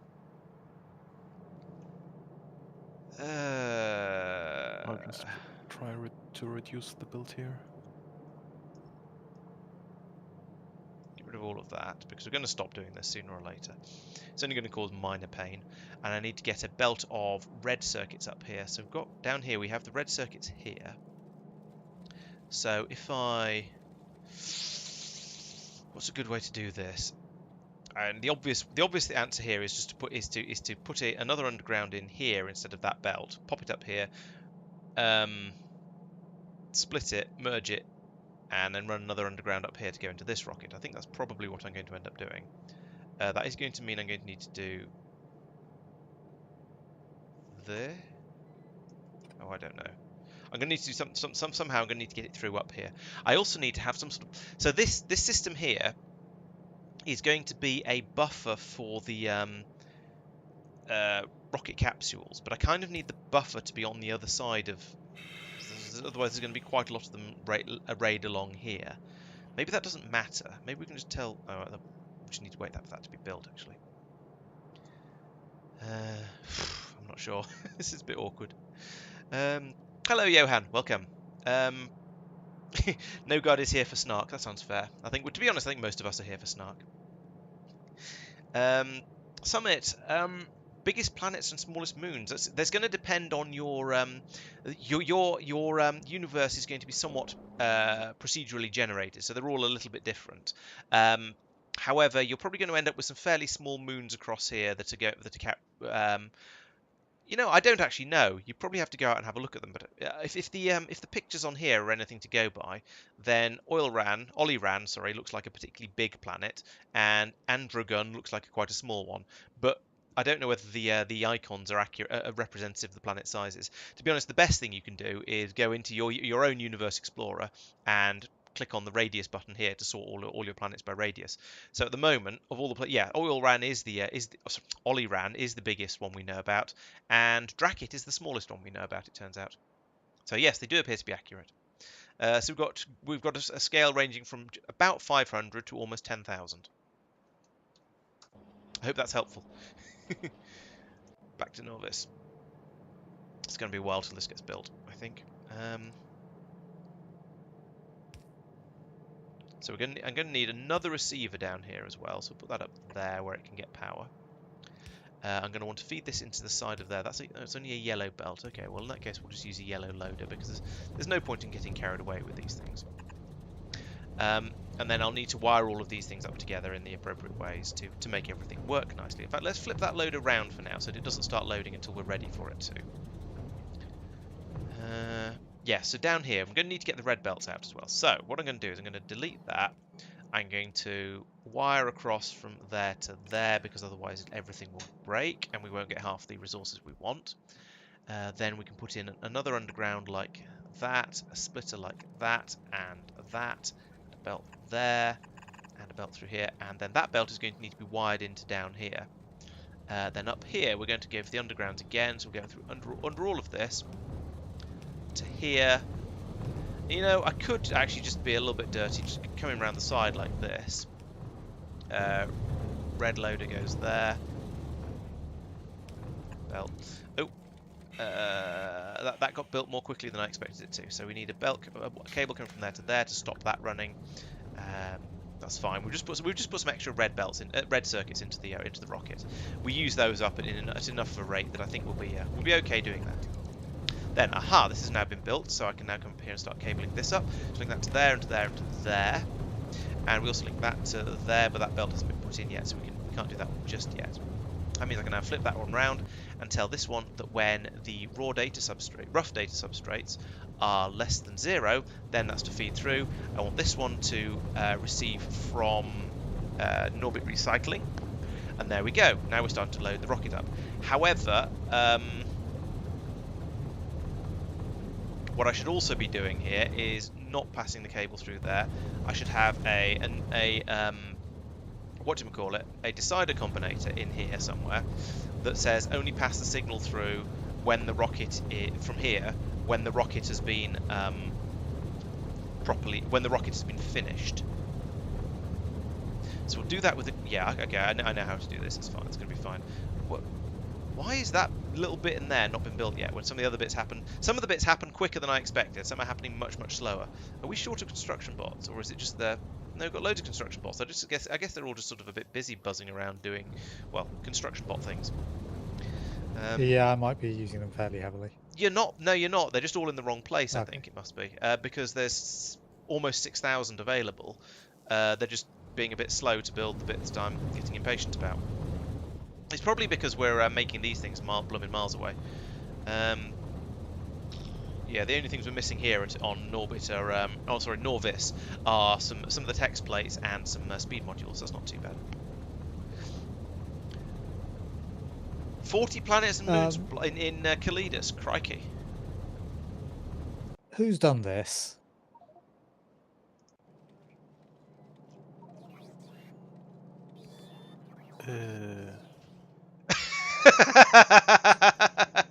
I blame Mike. That does not look like a me thing. You were the one asking for artillery shells. Why would you have a requester being emptied? Because you get any out of you're the pulling system. them out. It's to pull them out of the system, I imagine. It's just a bit stupid that it's then getting automatically reloaded from the red chests above. I mean, that should have been a green chest, but or possibly a yellow chest, basically. But yes.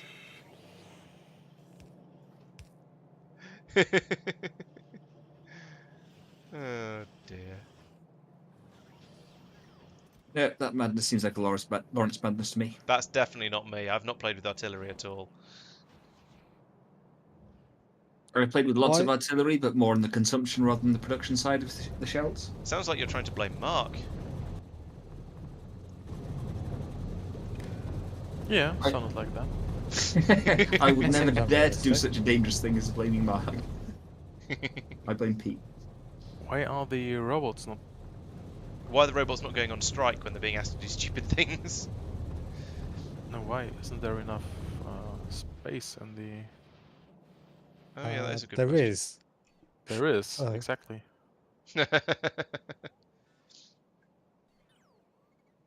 Oh well. Do you have? I don't see any yellow chests up here. No, we have the yellow warehouses. The big ones. Oh right, way down there. Is it because they're not on the same network? They are. Way down, not very far between them. You know how no, people the robots about are waste? well, one of them's up here. Maybe there's another one somewhere else. Oh yeah, that one up there. I'm 20-meter defense installations in that one on the right. It makes me sad looking at those. Yeah, I don't know why those bots are sitting there looking confused. We haven't filled up the yellow warehouses, have we? No. Nope. Nope, definitely not. Yeah, but the meteor defense ones in installations and the one on the right will probably get taken out there next time we ask for some, because it prioritizes yellow chests over red ones. Yeah, but even so. There we go. I fixed it. How did you fix it? Do I want to know? He's put them into I the turned them left back into red chests. Oh, I see. So I got to the point of upgrading eventually the blue one got converted to a yellow one. Where is my decider combinator? Come on, bots! Goodness sake! If you don't come, How long until we tell Laurence we're not making decider combinators? No, we are making them because it hasn't appeared on the entities missing material for construction list. So they are somewhere. I just don't know where.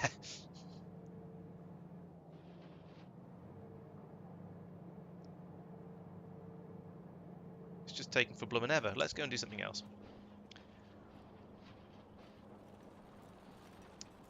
Okay, so down here, let's start making the. In fact, does any of this need to be ripped up? In fact, what is this? What is this belt? What are you doing?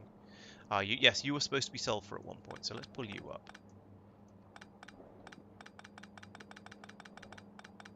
Let's not do it by hand, though. That's silly.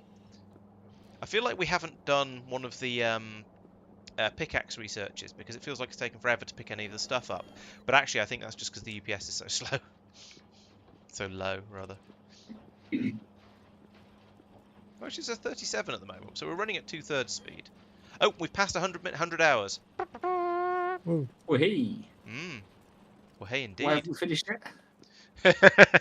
No, apparently this is not a 100-hour game. Sorry to disappoint you. I know you were eager and champing at the bit to sort of, escape us all. All these slave drivers we've got here. I know. How far out can this go?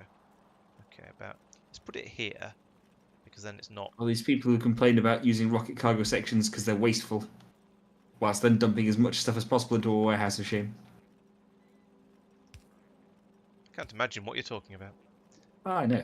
Who would do such a If thing? you was limited to one warehouse of shame, it wouldn't be too bad. This is true. But every time I fill one up, someone puts another one down. It's very helpful. Also, how come you're automatically blaming me? It might not have been me who put those meteor defense guns in there. It might not have been, but it was. Can't prove it. Oh, this is so much easier having this on the mouse wheel. You say I can't prove it. It's not as though you've recorded every minute of your gameplay of this run through and put it on the internet. All right, go on then. Go ahead and prove it. See if I I can. don't want to. Chat, this is so someone will get a free subscription if they go through every single second and can demonstrate that they have of all of Laurence's streams to check when he's put things in there. What a full catalogue list. Oh, God, that's quite a demand. If it was just go through and find when the meteor defense guns went in, that'd be one thing. But a full catalogue list of every single thing that's been put in the warehouse. Yeah, but I've already got people sliding into the DMs over other things. Hey Viper, welcome. Yeah, you can use your real name if you want. I certainly won't be offended.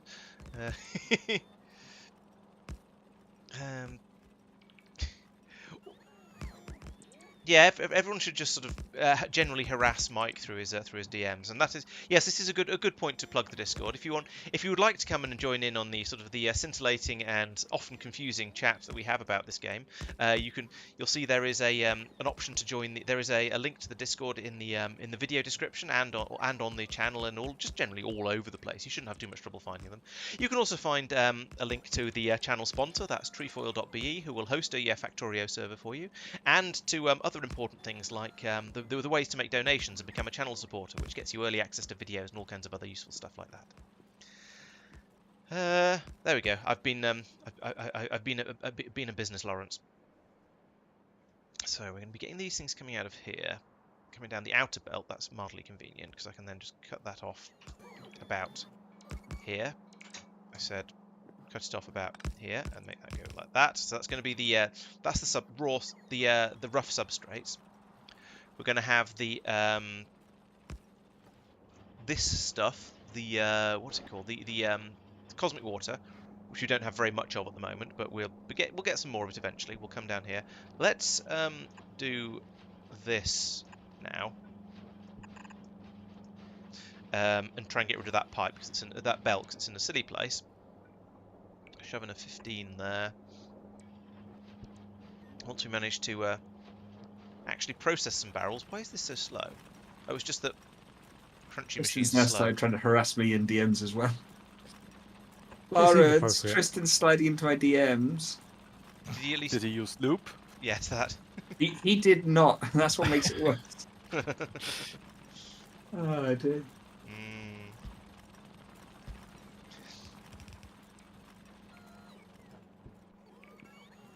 You take your complaints up with the HR department. Where's Pete? It's Pete, the HR department now. Yeah, well, yeah. I mean, it needs to be someone impartial, so someone who's not here. There we go. Right. That'll hopefully deal with the barrels a little bit more quickly. Turns out one recycling machine, not remotely enough.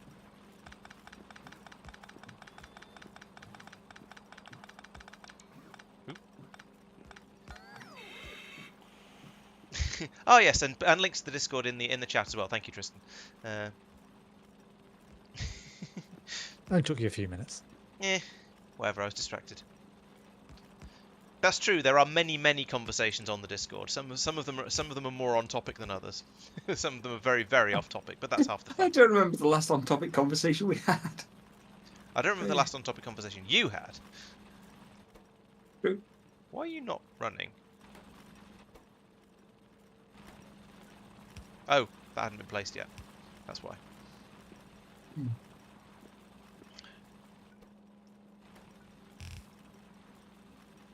Okay. So. What am I doing? Oh yes, trying to get blue juice down here. Blue drink. Can I do that? No, of course not. That'd be helpful. One short, of course I am. There we go. Put that there, and then that goes there. Oh, I've run out. Never mind. That's what the bots are for. I mean, technically, all these pipes should probably be over here on this side as well. We'll see when they get required later. In fact, actually, it wouldn't be too hard to do this, would it? But underground pipes are not the best way to do this. 15 pipes are, but I can't fit one in there. So 9 pipes, not to be confused with nyan pipes. A good way instead. Right, pipe goes there, underground like that. Let's decide where to put the other side in a moment. Then we have a 50. Don't get caught on everything. Got a jetpack. There we go. That's better, isn't it? So put that there. Then I can do underground to there. And then, oh, actually, this is supposed to be. We've got one. What did it for? What do? And then, yeah, put that there. That seems like a good place for it. And down here. Nope, that's going to be a 7. I don't have any 7s. Let's make some 7s.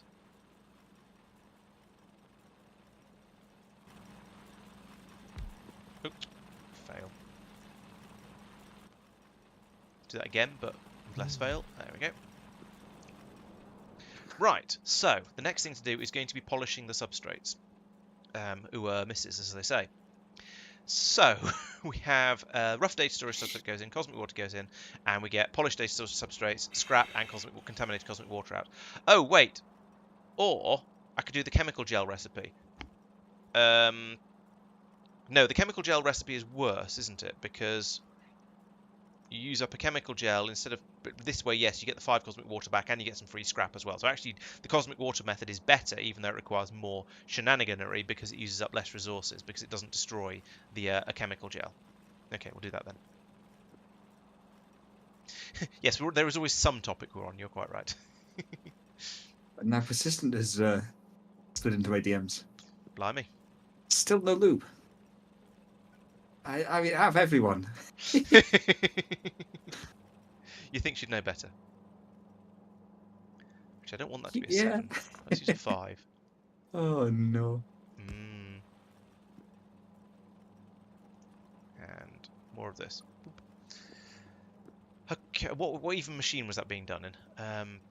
That's the wrong button. I wanted that button. There we go. So it's being done in a decontamination facility, which is one of decontamination facility. This one. We'll start about here, I think.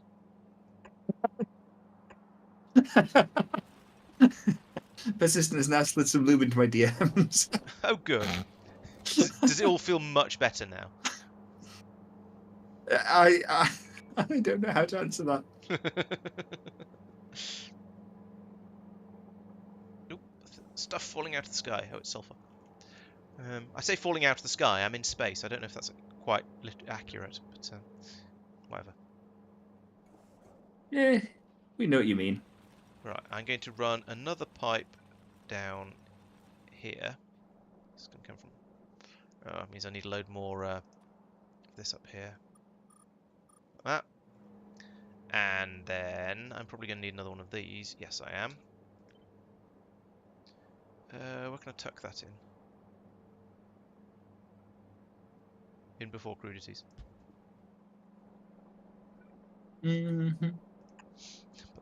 Right. So what I'm going to do here is I'm going to bring the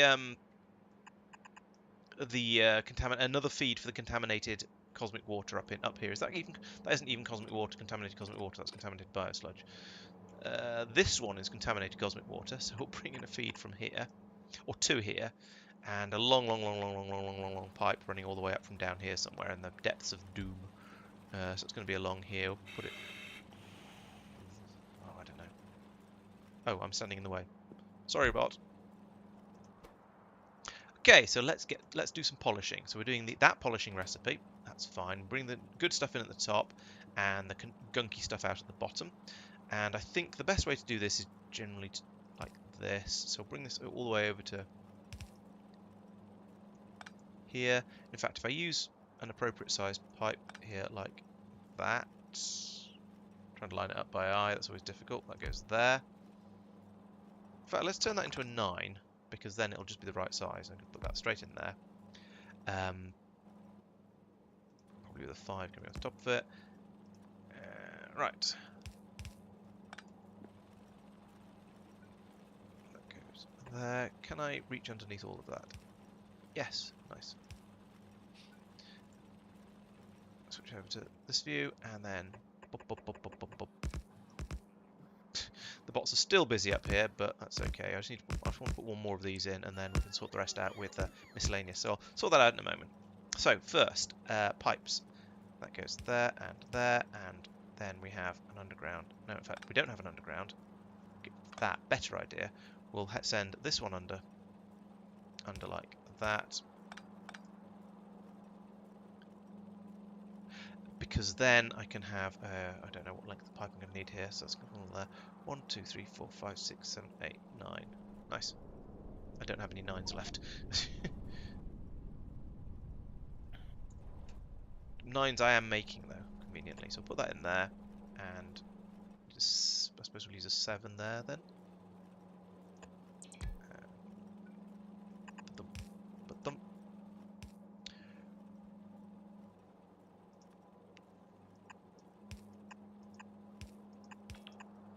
That, and that,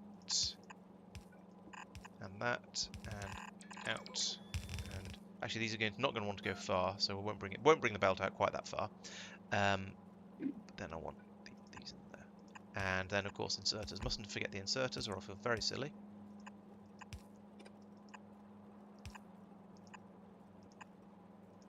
And power.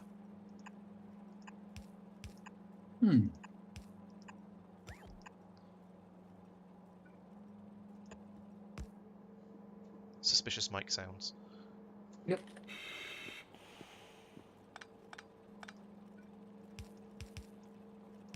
Then we go back in for the next step of the process, which is going to be which is this one, where I need these polished data substrates I've just made. I need massive quantities of copper and massive quantities of advanced circuits. All of these are large quantities of things, so I want to get them all in close to the machine. So what are these made? These are made in space manufactories as well.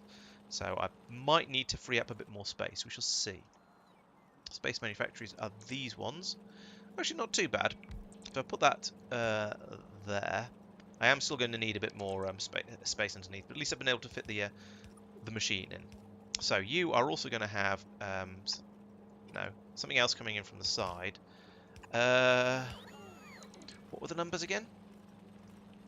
So if I have the copper on its own belt and then the other two on the other belt, so I need the red circuits, which is going to be this belt.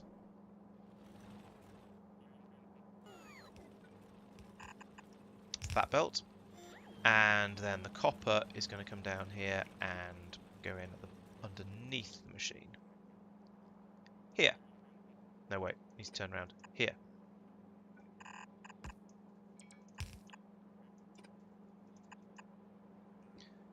And underground. Apparently something's in the wrong place. Oh! That should have gone one further out. Okay, that's fine. I'll just do that. Nope. Nope. That. And that. And that can be fed in there, and that's going to be and then we'll have the output come out here. Don't need this belt at all, actually. Right, that's going to be making my making my data cards. Now, I was thinking, my first thought was I could run a belt that brings them back up to here, where they're all going to be stored anyway. But the alternative to that will be to actually have this station down the bottom here. I don't think it makes any real difference either way. Actually, no, it does, because yeah, if I get rid of this station up here, there's going to be fewer belts running around, because there's already a disposal belt with all the barrels on coming down here, and actually that should be being split off here and only taking the barrels off to the side, because eventually we're not going to be having barrels coming down here. So that needs to be fixed. That goes in, that comes out, that goes in, right. And then we're definitely going to be using green inserters for this, because there's lots and lots of stuff to be brought in, and relatively small amounts of stuff to be brought out. So hopefully a red inserter will be good enough for that. Well, that has powered them both. Okay, so we'll see. Maybe this is going to be sufficient for that. We shall find out. However, I am going to need another station, so let's take a copy of this, put it in about here, I think. That's probably going to be plenty of room. And then from here, we're going to have... okay, so you are going to be taking barrels off to the side first. That's going to be the first thing we're going to be doing with you. And the side is not that side, it's the other side. So eventually, there we go, that's taken all the barrels out from there, so we can then extend this down here. At this point, we'll have in another splitter that will break out the memory cards. And then from over here... Alright, let's allow the bus to go that far if it needs to. Hopefully it won't. We'll have the main supply of memory cards coming in here. And I'm going to set up a prioritization system here as well. So we only output from here when there's a sensible number of them.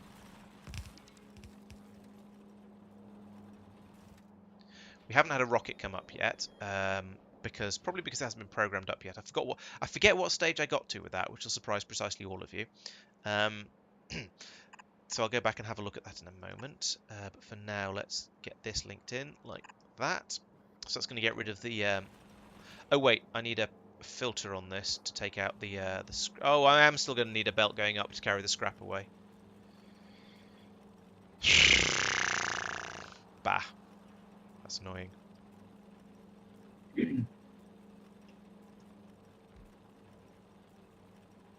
I was hoping that I wouldn't need to do another really long belt going all the way back up north again to loop back into the scrap disposal system. Apparently I do though, so I guess that's yeah, gonna happen. Oh yeah, you're right. Well, I was going, where's my decider combinator? I wonder if that's shown up yet.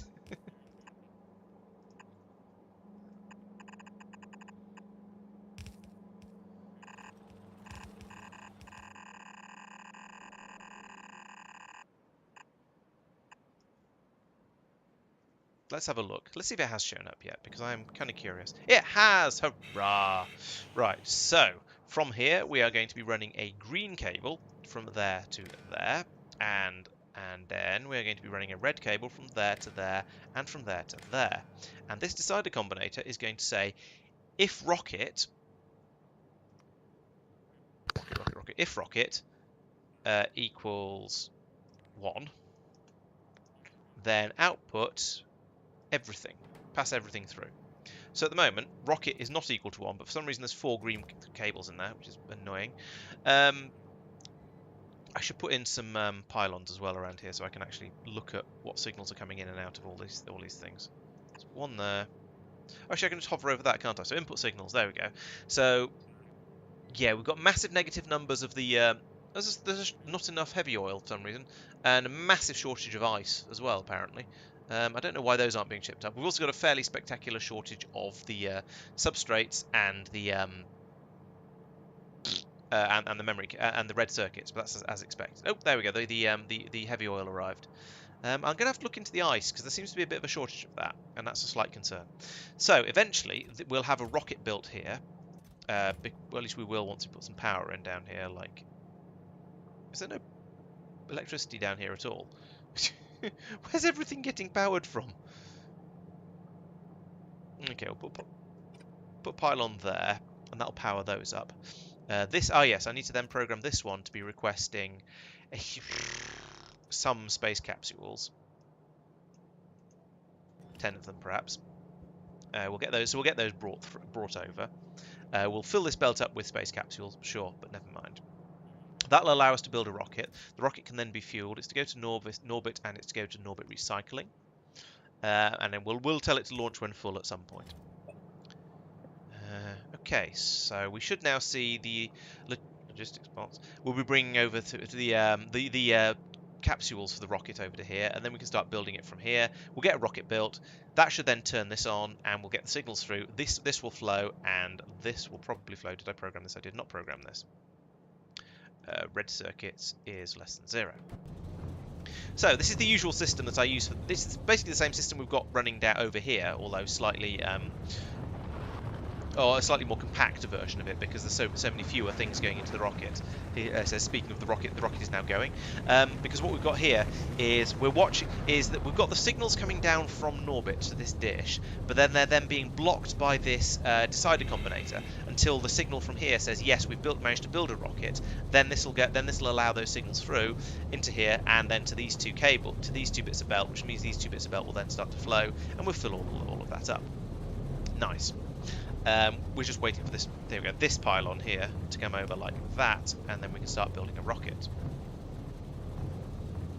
And oh, you need to be configured to just unload stuff, because that's what you do. You're an inserter or an exerter. There we go. So that's. Oh wait. Oh no, I haven't set that up right. Oh crap. Oh well, we'll deal with that in a moment. What we also want to do is hook up with the red cables from here to here and to here, and tell this one to only insert when there is 0 capsules, and this one to only insert when there are less than 100 rocket sections, which are not in there, they're in here. Rocket section is less than 100. There we go. So that'll carry on passing them through. We've got up to 21 rocket sections, fine. We've accidentally put 2 spare capsules in there. That's okay. They can just go up and come back down again. I'm slightly miffed, but somewhat resigned to that. There we go. So we're loading it. Yeah, loading in all the rocket sections here, as you can see. Oh, who's nuking stuff? I am. Okay. I think. That was just suddenly bright and unexpected. No, not yet. My eyes. Oh no, that's on Novus? I believe so. Yeah, that's automatically. Okay. We have Jeez. artillery at the outer Just what wall. we need, automatic nukings. We set up automatic nuclear weapons. Oh Yeah. no. I don't even know and- where it's auto-nuking. There. Oh yeah. Boom. Where are they? Oh, they're coming from up here, presumably. My eyes. My skin. Where are those even coming from?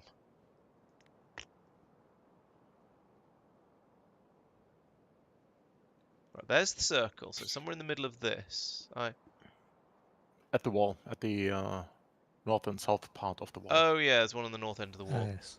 Okay. Gosh. Well, oh yeah, there's the gun I was looking for. Okay, so we now have automatic nuclear artillery. Nuclear artillery. That's not horrifying at all. Oh, we just finished the shell range thing. Oh, right, that explains why suddenly bad kicked in. day. So we might be getting some upset biters at some point in the not too distant future if we're. Well, a bunch have just arrived. There's some more arriving at the north end. Yeah, I was more meaning ones that are actually capable of bite. We might be getting some damage that we weren't really ready for at some point if we're unlucky. Marc. Yes. There's one that just went. They're going round the wall here at the north end. Wait, what? What? Oh yeah, the Oh. shallow Oh, yeah. water. Oh, that's unfortunate. Yeah, you have to build out with landfill if you're going to put defensive walls around shallow water. Otherwise, well, that. Uh-oh. I mean, I don't think it's going to matter. There's enough lasers there to deal with this sort of attack, but. My historic rule of thumb is if there's enough of a threat for them to do damage, You need then to they will upgrade stuff. eventually get through. Yeah, It might take a very long time, but we'll do it. perhaps those. They are in the Roboport area, so They will damage get they repaired, do will yes. get repaired, Yes. which just but- adds to the time it takes. Yeah, fortunately, exactly. the It'll still artillery is eventually much like the artillery in the vanilla artillery. It will only attack biter buildings in inverted commas, so that the spawners and the worms. It won't attack a biter that's running towards the base. This is not like the plasma turrets in Angel Pops. Those are very, very dangerous. I've forgotten what I was trying to ensure was working properly.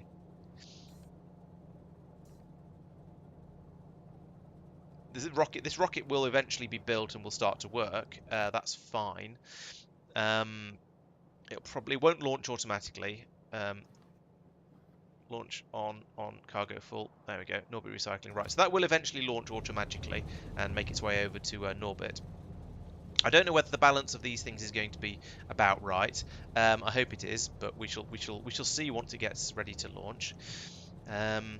Yeah, so that's going to be that. But then we are also going to get a lot of rocket parts that are going to be unloaded into the system up here. So those will need to be dealt with. You can set multiple filters on these things. Excellent. So what I think I'm going to do is I'm going to set this to deal with rocket parts, which are in here, and rocket pods, which are there. And I'm going to take those and I'm going to put them on here because this is my current disposal belt of doom. And that's going to it's going to essentially be the belt of shame, except it's more than just shame these days. Actually, let's come back down here because I have somewhere down here. One of these belts is going upwards because it takes stuff back. Yes, it's this one here. So if I link this to here, under the assumption that there's not going to be that much stuff going up this belt, then we'll take that onto here. That goes up, yeah, that then goes up the return belt, which goes up this way,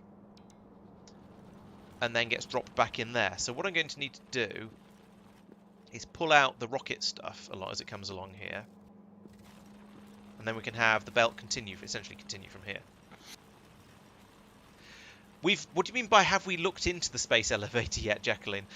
We are fully aware that the space elevator is a thing. However, we have not got to the point where we are able to make one yet due to insufficient science packs that we know about. So we are really, really looking forward to having a space elevator, but at this point we don't have one.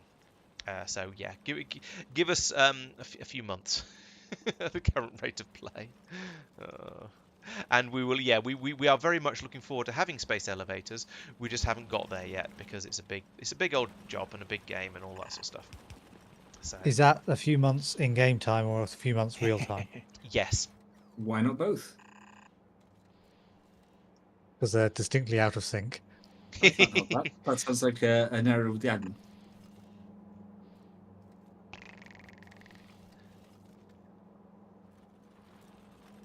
Looking for a picture of your giant chicken. There's a joke here. There is, and I'm carefully avoiding it. I'm just going to point out that there is a joke here and then leave it at that.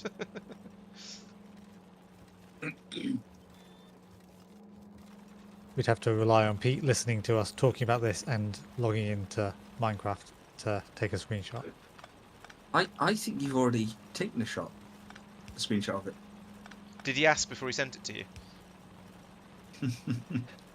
It was an unsolicited chicken pic. Oh no. That was a while ago though. It's bigger now. So you took one when the style changed?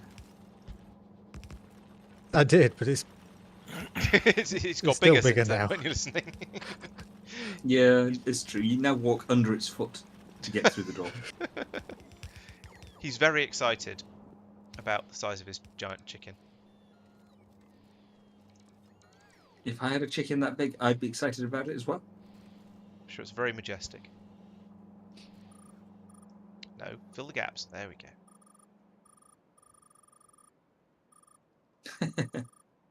It was cold persistent. He can't help it.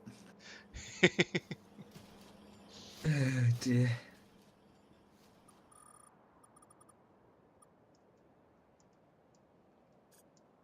Right, there we go. Get that built. The belt of shame has now moved across somewhat to the right and is less shameful.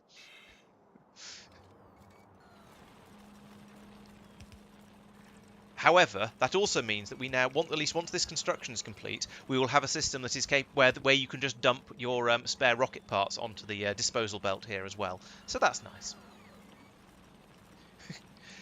Yeah, that's a good point. Does the giant chicken should produce eggs appropriately scaled for said giant chicken? It has a large egg underneath it at the moment. Njord has taken a lot of damage. That looks like a meteorite. No, that looks like a rocket, and that's why chat has, in the in-game chat, is said. Oh yeah, it has. Oh yeah, gone off course. Wah, wah. It's fine. It's all being sorted out. I was just having a moment of, which one's Njord? Is this my problem? If you sufficiently set up all your planets, then it wouldn't be, because it would all sort itself out. True. It does tend to take the bots a while, although you do have a lot of bots. I'm quite impressed by the quantity of them. How many do I have? 1,500. Yes, that is quite a lot of bots. There have been a bunch of times when it's been, I don't have enough. It's annoying me.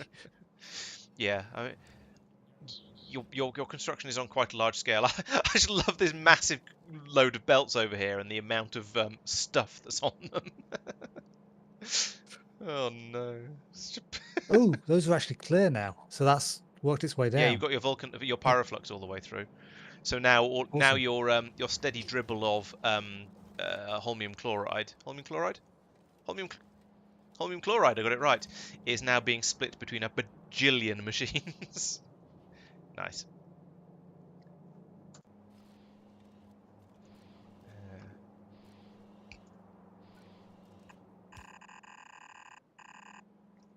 Oh, there's a gap.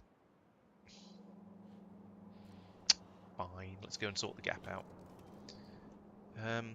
Why is there a gap? I mean, is it just there's a not a missing roboport where there sort of clearly should be one? We've got one here. Or it's just probably one of the roboports is in general mode rather than construction mode. So let's put one there, stick it in construction mode, give it some power, I guess. Otherwise it'll be sad. I don't seem to... Oh.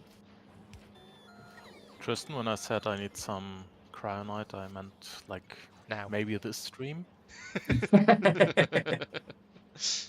You got burned, lad. Frozen. So you'll tend to get more cryonite if you turn the cannon on. Ah, okay, yeah. I do it. I mean, you placed the cannon, but You got cannon burn, son. Cold. And then deliberately turned it off because it was pointed at the wrong place. fair.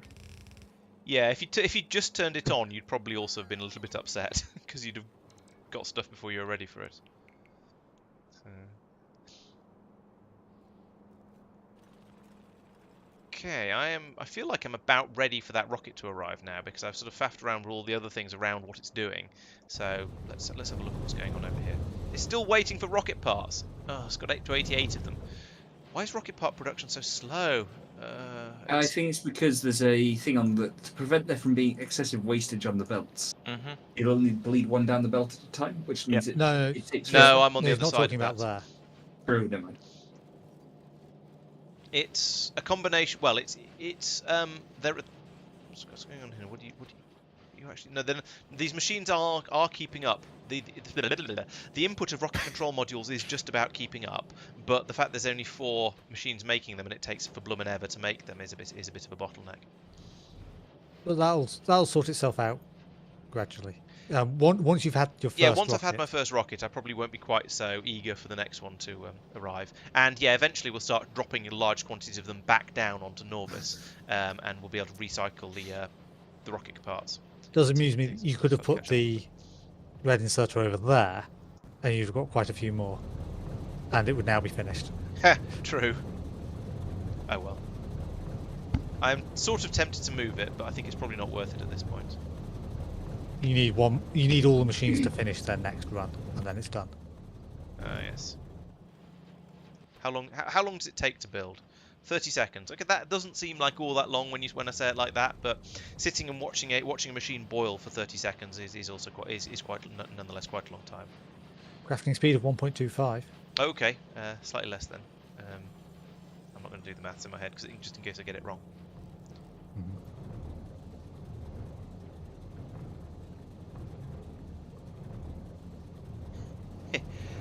Hello, Johan. No, we didn't get round to getting somebody else to host. That's still a thing that's on my this is something we should probably do list. We haven't done it yet. But, however, today's push has been... Yeah, the recycling, I believe, is now all... It's complete, except that none of the side byproducts are going to be used up yet. So now, instead, we've got a rocket being made to bring more stuff up there. So there's just more stuff going on in that general area. So now we've got the rocket. We are gradually filling it up. There's some accidents have happened in it. Like we seem to have got some green cables for some reason, but apparently I can chuck them out on the floor by doing that. That's nice. So we'll do that. So this is now going to fill up with... Why is it not filling up with red circuits as well? If red circuits less than 0, and red circuits is resoundingly less than 0, it's minus 50,000 on the output, going to there, to there, to there. Enable if red... Oh, that's the wrong way around, that's why. Okay, there we go. And that's... Yeah, red circuits. Okay, circuit stacks. So circuit stack will stack to 100k in a rocket, but the substrates will only stack to 50k. So between them, they should fill the rocket up without too much difficulty. I say too much difficulty. It is going to take a little while, and we're going to have to wait for 25,000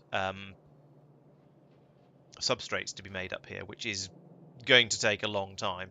But it's basically working now, and that means I can now probably think about something else while I wait for that to work.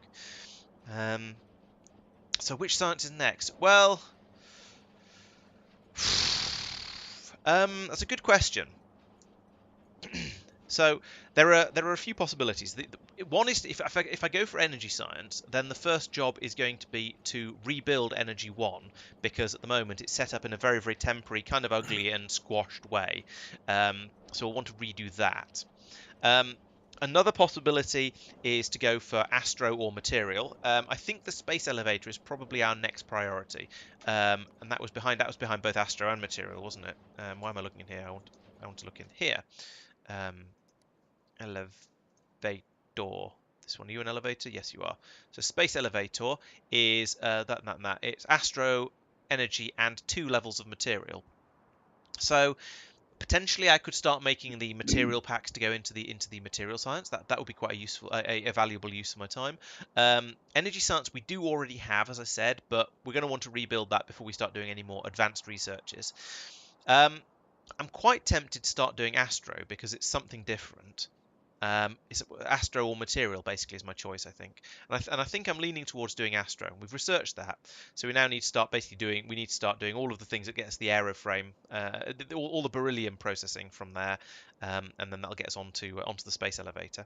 We also need to, as I say, do material science, heavy girders, catalogue, serial science 2, heavy bearings. So yes, there is a longer run on this side, but I'm sort of, I don't know. I feel like I want to do. I think I'm going to do this one because it's blue, and blue is my colour. So maybe once Mike's got his iridium up and running, he might come along and do this, or he might go off and do something else. I don't know. I'm not trying to sort of pressure him and say this is what I think you should do next. Merely that is a. Well, I mean, I've got iridium up and running. It's just a question of speed. Yeah? Yes, exactly. So I think this is going to be me potentially exhausting the beryllium supply that we currently have, but we'll see how that goes. So over here is an area for us to start doing the beryllium processing. Now, what am I going to do here? So again, I need to sort of future-proof it so that once we get the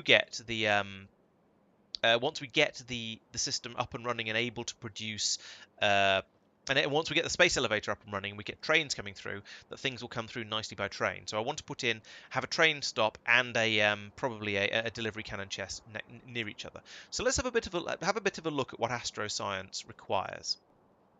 So astroscience 1 requires beryllium, no great surprise there. It requires significant data, which is going to be inputs of all kinds of various things.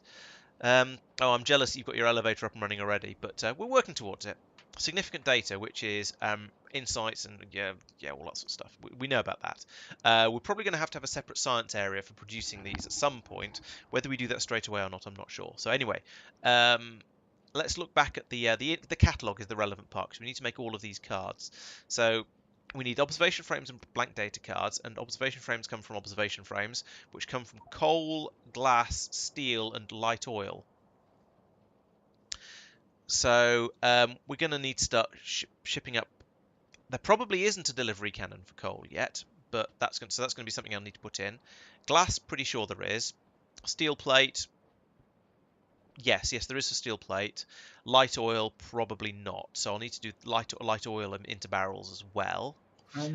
That'll get me a large. Sorry, go on. Oh, and there's a more efficient recipe. Oh, good point. Thank you, Brain. What's that do? So that gets me 10 frames, but also uses beryllium instead of steel. Okay, that makes sense. Since we've got beryllium and we need it anyway, we might as well just go straight in with that one. Forget the cheap recipe. Cheap recipe. The easy recipe, the one that doesn't require the exotic material. So we'll go in with that. And data cards, okay, that's fine. That seems like a strange recipe to have because you'll need beryllium for the rest of the Yeah, stuff. but you might have an absolutely pathetic supply of it, or actually more likely, Yeah. you might be trying to make your first astro sciences from the little bit of beryllium that you recover from the crashed spaceship. Fair. Yeah. This is also frames. This is actually By the relatively way, straightforward. Coronal mass ejection heading for Norvis. Yes, Yeah, I'm 6 hours. pretty sure Norvis is going to be okay, and also we're not going to have to worry about it for like 3 weeks. It's just, do we want to check that it's okay before we have an unfortunate accident? Well, the tanks are all full. Yeah, That but sounds like checking it's okay. is it always the same strength or? That's There the was question. suggestion that it was. We believe okay. so. Okay.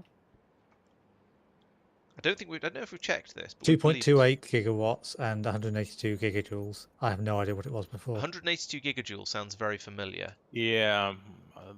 Yeah. Yeah. Sounds familiar. He's probably fine. Okay, so I'm going to put in a little bit of. So I'm going to put in a little bit of scaffolding there. How big are you? Okay, that's not too bad. Let's put in another bit of scaffolding there because this is probably going to get quite big. Right, the next thing I'm going to do then is I'm going to fly off to the mall and I'm going to start making all of the telescopes because that's going to be quite a big job. Because I'm going to need 3 different types of telescopes, I think, for Astro 1. Let's have another look at that in a moment when I've got scree up here. Since you're going to be placing down or deciding on an area for telescopes, you might want to consider the future ones as well, given they'll also need the observation frames. So having all the telescopes in one area, leaving a gap for them. Yeah, that makes sense. It's a choice between, do we want to have you either have all of your telescopes in the same area, so you're just feeding one thing of observation frames in, or you spread them out. Now, I think spreading them out is better because that way you only have one belt of stuff going down, traveling the longer distance, because you only need the blank frames going from between them instead of all of the different observed frames, and then have them all being put into the orreries way further on. Not sure that's a major benefit, but it doesn't really matter. Yeah, I think either way you're going to have some fairly long belts running from place to place. So yeah, actually, it's just trying to squeeze the blank frames in afterwards or something. I suppose you'd have to squeeze the other ones in. Yeah, exactly. Yeah. I think I might have multiple belts of blank frames though, because I remember them being requiring enormous numbers of them in 0.5. Right, so infrared observation data. Yeah, it's 10 to make an 85% chance of an actual observation data card, for example. So yes, these are going to be pricey. But anyway, what we need here is I'm going to need a telescope for that one. I'm going to need telescope for that one, and I'm going to need telescope for that one. So actually, I only need one type of telescope at this point, which is convenient. Okay, so let's put in some more, not quite that much more of this, like that, and then one of these goes, yes, there, and then let's have a look at the recipe for actually making a telescope. So if I get back to here, what do you need for a telescope? You need low density structures, multispectral mirrors, bloody hell. I'm making them somewhere, I know, but I can't remember where. I think it's down here. Oh, I don't have radar. Yes, making multispectral mirrors all the way over here, which is not helpful, given where I need them for telescopes. I think I might just make them somewhere else and feed them straight into the telescope machine. In fact, let's make this machine make the multispectral mirrors. What does that take? Glass, steel, heat shield, low density structures, and lube. Okay, that's not too bad. The only difficult one is the lube, and sending a liquid up the side of here isn't going to be particularly difficult, so we'll do that. So this is going to make multispectral mirrors, and then this is going to be trying to build on empty space. So we'll put in a bit more of this. Don't know if I've got enough. There we go, I have got enough. Put that there. And that will make the actual telescopes. Let's have another look at what you need to make let's look in here for how to make a telescope. It's probably easier. Telescope. Low density structures, check. Multispectral mirrors, check. Assembly machines, check. Glass, check. Right, okay, that's good. So we can make the telescopes here without any significant problems. We're going to need glass. We're going to need low density structures. We're going to need assembly machines, and I think we need those for somewhere in this as well, and that one as well. Right. Okay, that's all the ingredients. So we then put in an output and a chest like that. And we say, we want you to make the multispectral mirrors. Oh, there's a iridium recipe for these that's slightly cheaper, but it requires lube and chemical gel. That's mildly annoying, but only mildly. So we'll make those here the expensive way for now, I think. What's the price difference in here? Uses less glass, uses less lube, uses no steel, no heat shield, but it does use iridium. Mike? Hi. Could I have some iridium being sent to Norbit? Actually, if I set up a request on the network, can you get some iridium being sent to Norbit, please? Yes. To specifically the one that's at the top of the mall. Thank you. You want to shoot? You realise there already Oh, is. sorry, it already is. Never mind. I take it back. I already have the request. Do I have the metal? Yes, down in the bottom, penultimate. Oh yeah, sorry. Take that. Forget it. I already have some. Never mind. I have been so much of a legend that you haven't even noticed. Yep, that's true. I've not noticed you being a legend. Hey-oh.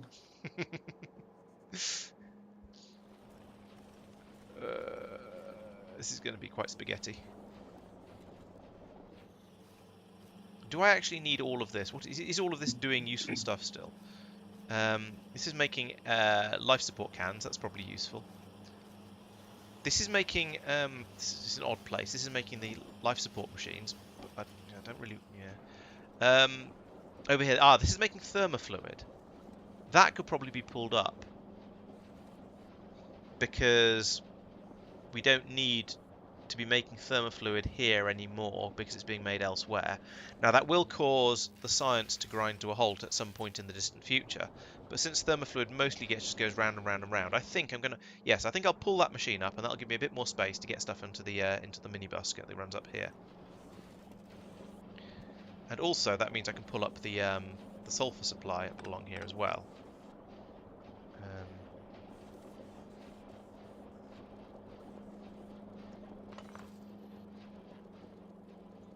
Jump. Oh no, that's alright. So I don't need that or that or that or that. Or no longer doing this. Why is that? Okay. Oh. Yeah, okay, that was going up. Yeah, that was going in for the thermofluid. Fine. I think that probably means we're no longer using... Yeah, we're no longer using heavy oil off the bus, which is on the bus. I'll leave the infrastructure in place at the moment, but that's still... It's quite nice to have removed that, I think, to an extent. We'll carry on making the orange goo here for now, because I've got plenty of space for it. We may well no longer be using sulfur on the bus, actually. I'm very tempted. Yeah, let's move the... now we're doing that, let's move the supply of copper over to here.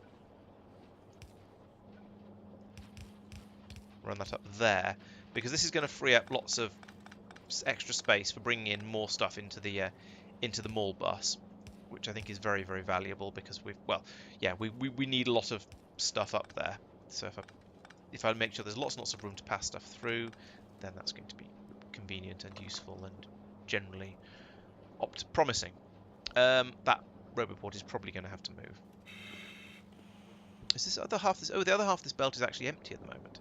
Right, let's do something a little bit dirty. Let's put that. If I put that there and tell that to plate up the iridium like that, then I can bring the iridium up here next to the uraniums.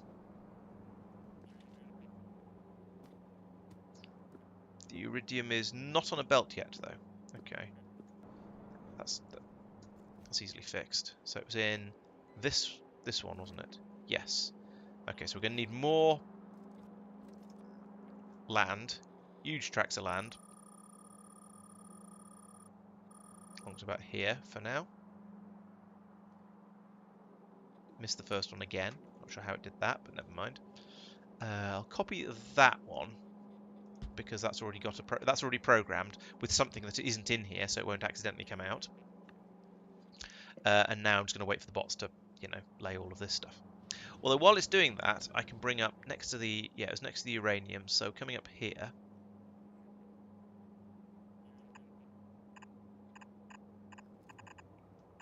Like that. And oh, we're going to need some more landfill, you know, space landfill down here. In fact, let's put in a let's go underground like that to get past there, and that means I can put in a I can't put a splitter in there because I need to wait for the space landfill to be placed. Okay, then up here we can put in some green inserters like this. I'm gonna be lazy, put that in instead of an extra pylon. All right.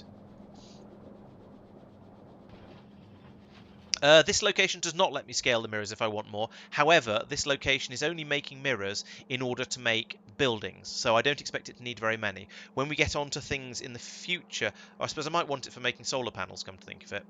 The better solar panels require the mirrors, don't they? So, but maybe we'll make a separate setup for that because we're going to need mirrors en masse, I think. So no, it doesn't allow me to scale up particularly far. However, I think that's okay because it's only going to be used in relatively small quantities. When we need larger quantities of mirrors, we'll build them somewhere else, en masse for science purposes. This area is very much just supposed to be for building all of the machines that we need, and so we'll leave it to run to make 50 telescopes or 100 telescopes or whatever, and then it can just go to sleep. We're not going to need to worry about it too much. So you are making the mirrors, and you are making the telescopes, which I can probably find by hand. There we go. And that means you need. Can I do this without open? I can. Awesome. So you need low density structures. You need glass. You need heat shield tiles. You need, is it iron or steel? Steel. You need lube and you need orange juice. Okay, well the lube and the orange juice are going to have to come in the side here. But that's fine.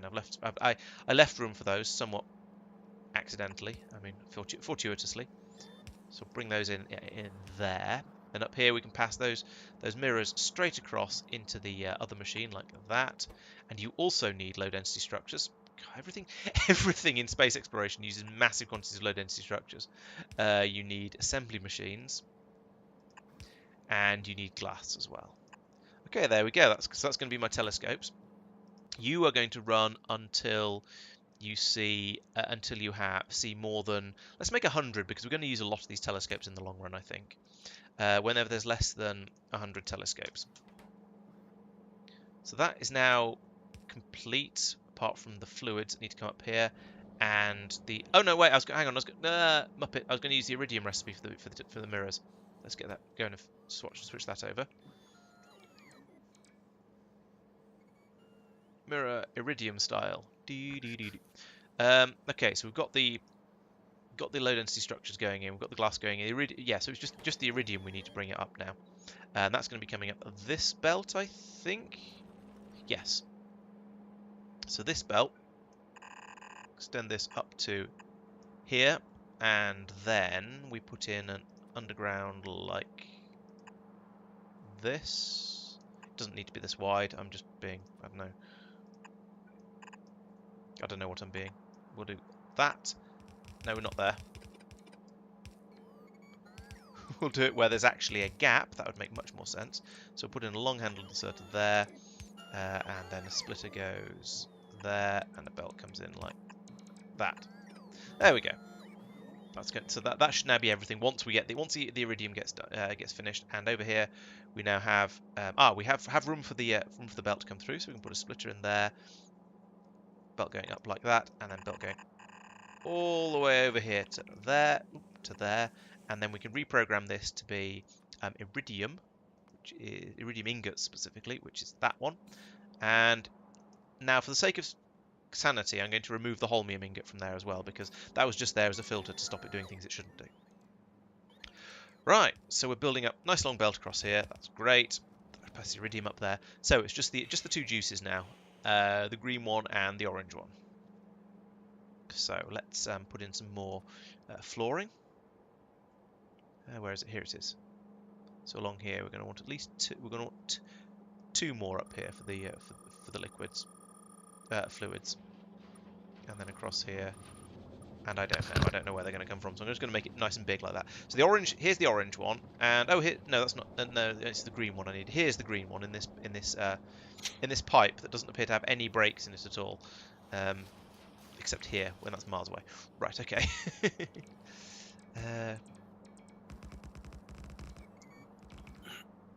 Big L stream, maybe. Yes, there are many other types of there are other types of telescopes, which I will need later. Don't just yet, but we'll do later on. You're quite right. I'm going to. I think what we'll probably end up doing is having this feed out onto another belt as well. So it'll drop onto a belt that comes out of here and then carries on up here somewhere. To bring the mirrors up to wherever they're needed, much like I've done down here with things like batteries and accumulators and tanks and so on. Yeah, this area can have its own sort of bus of intermediate things as well. No, I definitely don't want to do anything in Minecraft. Minecraft winds me up. It's when he has to do redstone and he has to actually think about logic circuits and signals and so on. And can't slap a box down. That's what confuses him. Let's see how many people can believe that. Yeah, and yes, nobody in Factorio has ever, nothing in Factorio has trained me for the logical requirements of something like Minecraft. I'd always argue the subtle difference is the level at which you need to do your logical reckoning. In Factorio, you spend more time thinking about, yes, if this signal is, passing me 15 on that channel, then do this. Whereas in Minecraft, it's if this pulse is high, then this. If it's low, then this. What about my T flip-flop? Is that set up correctly? It's a different layer. Yeah, true. Yeah, I can see that, but it wasn't. That wasn't what wound me up with Minecraft, as you're probably well. Yeah, what wound you up was the fact that you had a immensely large set of mod packs, all of which interacted slightly differently with each other. Yeah, that was probably most of it. Yeah. Right, which is which? I've wound these around each other rather foolishly. Okay, so orange is the outer one, and that's the one that comes from down here. So I'll want this to come from here. Yeah, in hindsight, if we played with a smaller mod pack, I'd probably have got less frustrated. Yeah, I do maintain that if we'd done Vault Hunt, or if Vault Hunters had been your first one, then you'd have probably enjoyed it a lot more.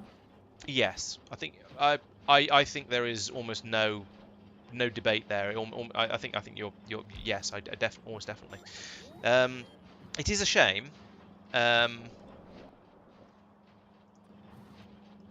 Maybe I mean. Yeah, it is how it is. But I mean, there's always the opportunity to perhaps play Vault Hunters again. Well, or not Vault Hunters necessarily, but I don't know. Or maybe actually Vault Hunters. But then I don't know. But then you guys are all already some way into it, and I am more interested in Factorio, and my audience is more interested in Factorio. So when I did play Dungeons & Dragons Space Shuttles, it did incredibly badly. Now, granted, some of that will have been because I wasn't enjoying it and wasn't very good at it, but also a lot of it was because most of the people who watch my streams aren't very interested in Minecraft. Yeah, and that's fair enough. And I think we've had a lot of chats about this both on and off stream. Yeah. Yeah, your channel is built around Factorio, and Yes. there's nothing wrong with that. It's a, should we say, a much smaller target audience than many other games. That said, it's also a much more.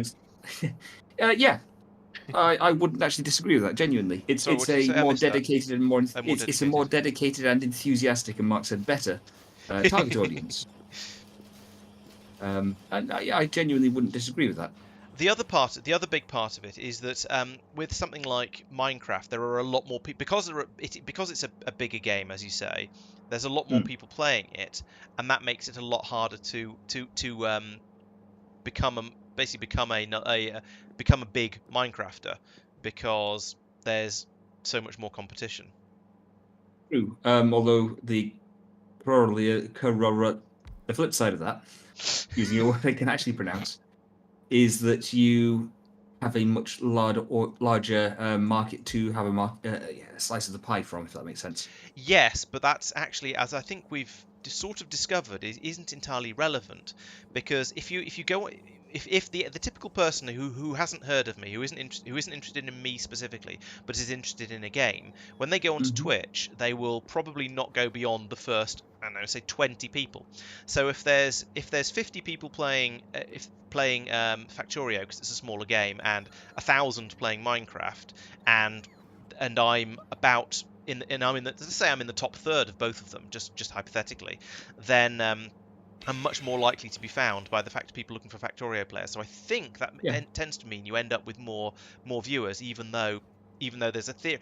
If I was sort of the, I don't know, the really really big Minecraft player, then yes, there'd be much higher potential.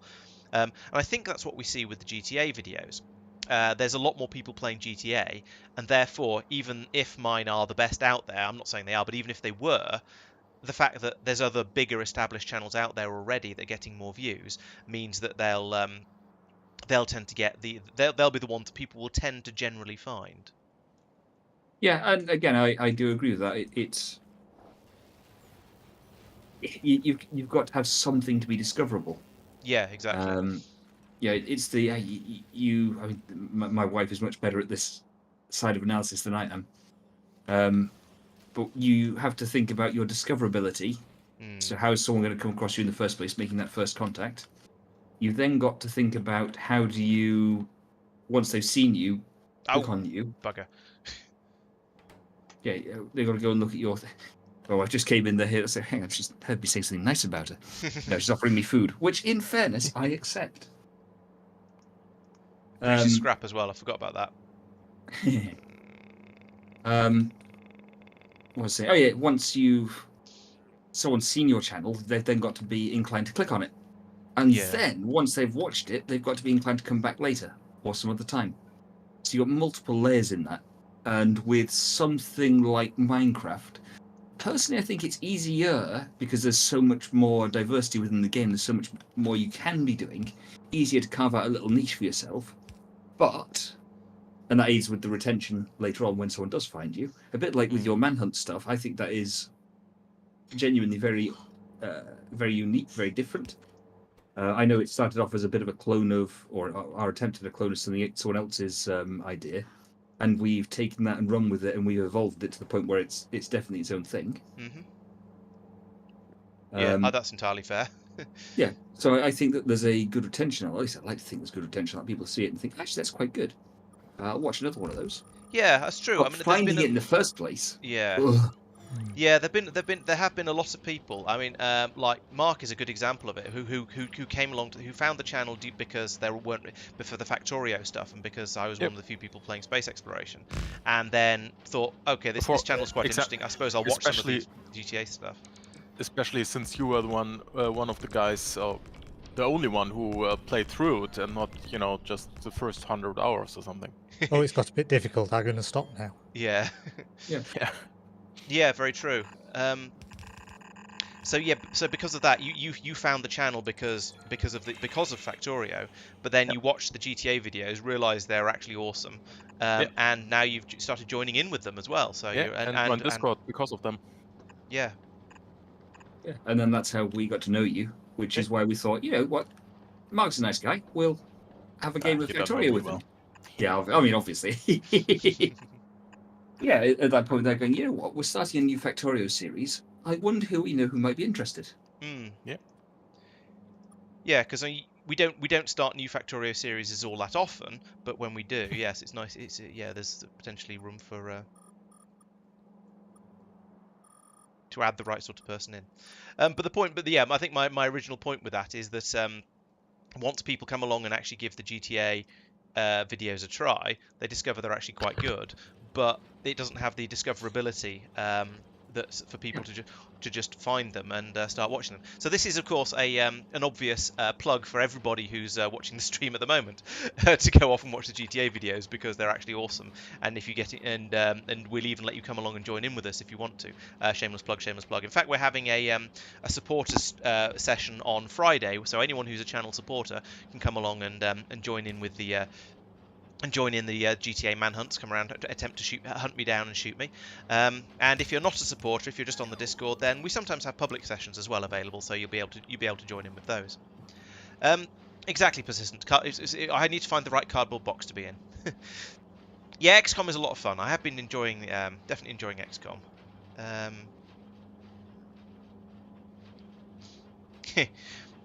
Yes, okay. Yes, you're suggesting we need to rename them to Person Hunt videos, Paul. Maybe if we had any women playing the game with us, then we'd change it.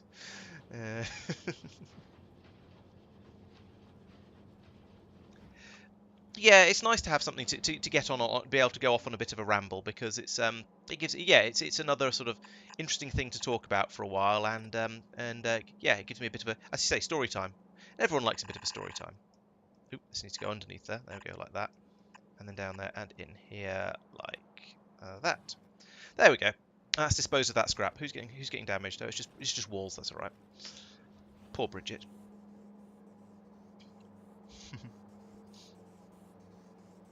Yeah, XCOM. The XCOM games, especially the first one, is very, very deep and has a lot of sort of complexity to it. The newer ones are prettier, and they do have some complexity of their own, but they're a bit shallower. But yeah, the original XCOM is deep, and it's a lot of fun. I'm really enjoying those streams. As I was saying on Discord on Sunday, occasionally I'm quite tempted to try and find an excuse to play a little bit more of it, but it hasn't happened yet. Yes, Open XCOM is. I think it's. They're very, very different games. I struggle to. I can compare them, but they are definitely very, very different. Obviously, the graphical fidelity in the newer ones is much, much better, but the older ones are much more detailed and require much more micromanagement, and have a control system out of the mid 90s, which is a bit horrendous at times. But Open XCOM helps a lot with that, because it modernizes it a little bit. You still probably need to have been told what all the buttons do, because I have this funny feeling that I think the original XCOM, it probably told you in the manual, but unless you've read the manual and you didn't pirate it, because that's how you got games in the 90s when you were a kid.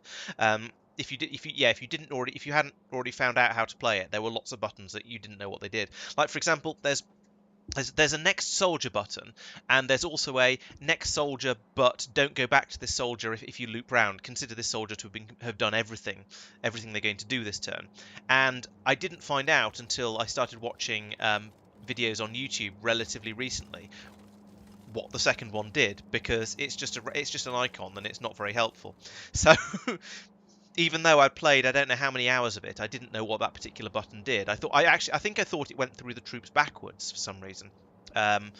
Maybe I was just not a very smart kid. I'm not sure. But yeah, it's not a very discoverable game. User interface stuff like that has come on leaps and bounds in the decade since it was made. But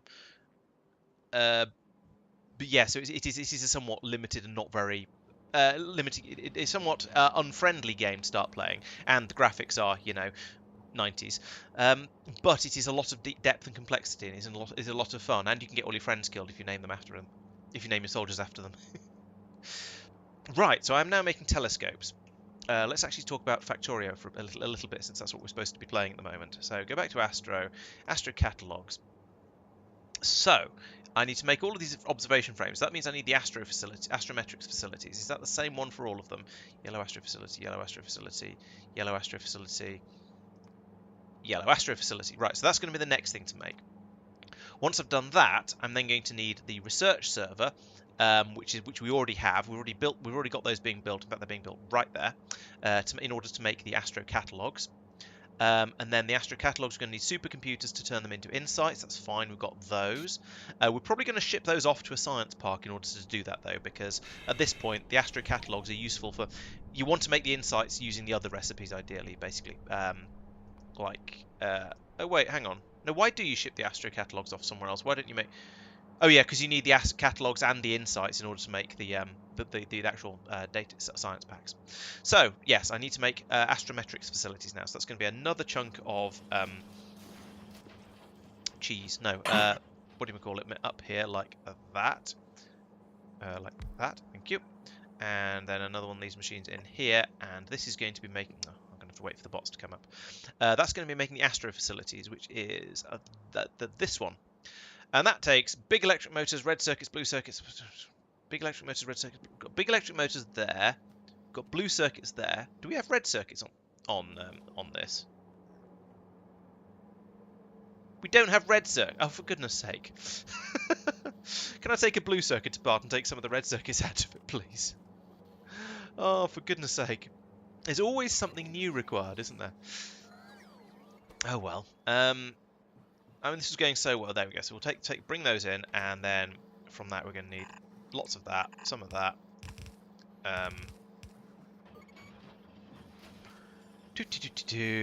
Some of that, some of that, some of that, and that.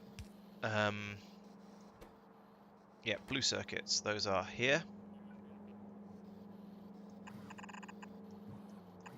I'll go all the way under there like that, and then bring a blue circuits up there. And what else did I say? Blue circuits, red circuits. Oh, and we'll already have the big motors coming in from there once we've finally put in enough. How many 40 low density structures? It's only a little building this size. Why does it take 40 low density structures? Never mind. And then we put in a splittometron here like that. And you know what? Let's do that with it, because it only takes another couple of underground belts, and we'll get things built much more quickly. So we'll do that, and then we can put in a blue inserter there like that. And of course this requires power, so we'll put one of those in up there, and I'll put one in there just to keep the system running. And now I need to get red circuits up here as well, because yes, this is getting nice and colourful though. We've got blue and orange and green and yellows and more blues and different greens and all that sort of stuff. But yes, I'm going to need to get red circuits in up. Do I want to carry... Yeah, I think I probably want to carry on bringing things in on this side, because this side is a bit crammed at the moment, and I don't think I can get the things through there. Yeah, I'm not going to bot my mall because bots are horrible, and I have a religious objection to them. Basically, no, I exaggerate slightly there, but I don't like using bots in space, partly because they fall out of the sky, and partly just because it feels like a cop out. Essentially, if you want, using bots for little things like supplying the player, sure. Using them for big things like supplying the mall or supplying science, no, I don't do that. And to be honest, this system, it's not so bad. Yes, it's getting a little bit silly at this point, but yeah, no, we'll fit everything in eventually. Oh, I'm not down there. Let's go down there. The inserter was not picking up the blue ones when I left, because the blue ones, I hadn't fitted the belt in such a way that the blue circuits were arriving yet. I expect that to be fixed by the time I get up there. Sounds like I'm threatening the game, doesn't it? If it's not fixed by the time I get up there, then so help me, I shall turn this car right round and turn the spaceship round and take you and head straight back home.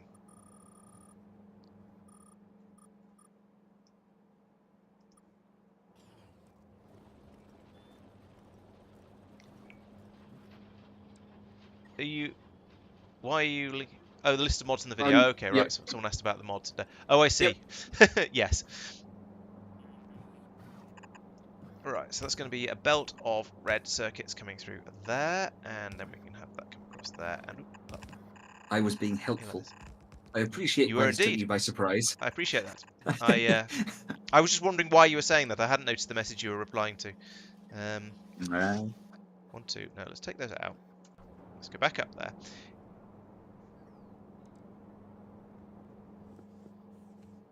And we'll take these two out. Bump, bump. And put them in further up here like that, because then I can also do that like that. Don't know why it didn't pick that up.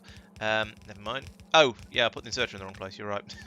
Okay, I did fail there. And then we'll put in a splitter like that, and this belt can come over there. There we go. Right, so that's that's now all of the ingredients we need for this. This needs to be told not to get too carried away. So we'll connect to the logistics thing. We'll do that, and then over here, we want one of those. Well, we want more than one of those. We want like, let's have 100 of those because I think we're going to be using them in fairly large quantities. Right. Yeah, I mean, yes and no. They are using them in a mall is less bad than using them for sort of general science production because the throughput is generally much lower, which is why I'm not worried about the rate all of this is being fed through at. I still don't like it though. It still feels a bit wrong and just not the way I like to play Factorio, and that's all the justification I need. Yeah, I find your I found the bots crash a bit more often than you're suggesting, Jacqueline. I feel like even in the I don't know how many we've lost to them crashing, but even in the very small amount I've used them with them supplying me with life support packs like that and other sort of stuff that they do, I feel like they crash more than you're implying. Now that is just a gut feeling. I could be completely wrong, but I feel like they're not quite as safe and stable as you're suggesting. However, right, there we go. We've now got the astro facilities. So that means it's time to buzz down to the other other side of the world and have a look at that.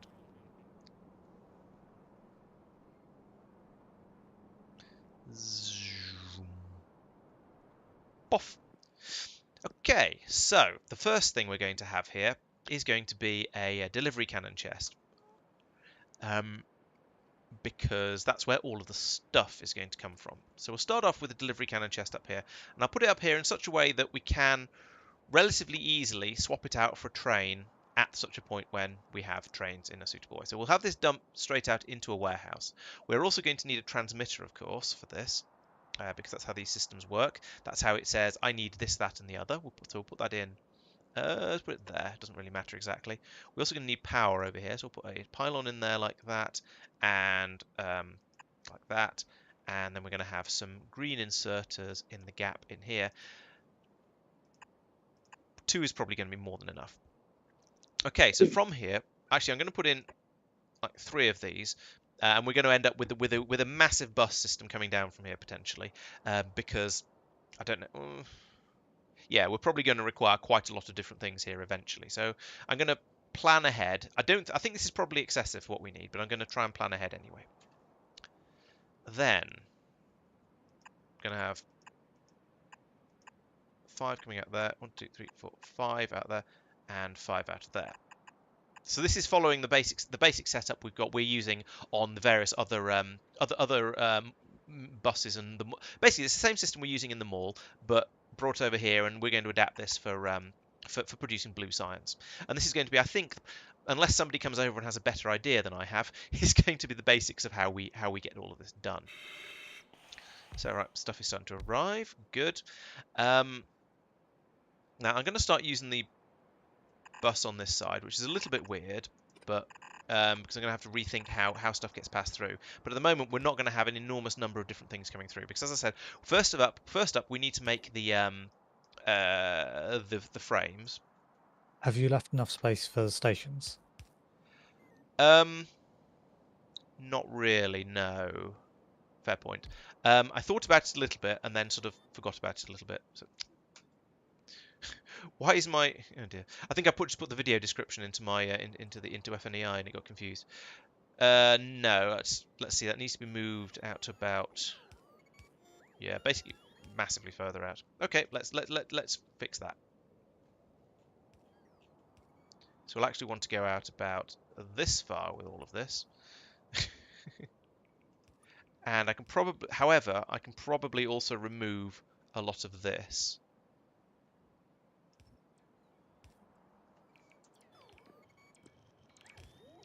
Bot frenzy. This is going to take a while to finish. I probably shouldn't have done this. Oh well. What I can do actually is start building this bit over here. Oh, I thought it did across and then down. Oh well, never mind. So if I cut this, then maybe my bots will grab it all for me. That's nice. Yeah, well, they've got the important bits anyway. In fact, they've got all of it because the bots are still busy doing all the rest of the stuff. Okay, so we're going to have a railway station in here like this. Put it there because that's a place. Now it's going to be an unloader rather than a loader, so we'll flip all these round. And we'll remove the belts because they're not really relevant just yet. These are then going to be feeding over into those warehouses that I mentioned earlier. So we'll put this back in over here. So at some point in the future, we're going to be getting... In fact, let's put that there to reduce the run length a little bit. And then we'll put the signal receiver in over on the other side. Like...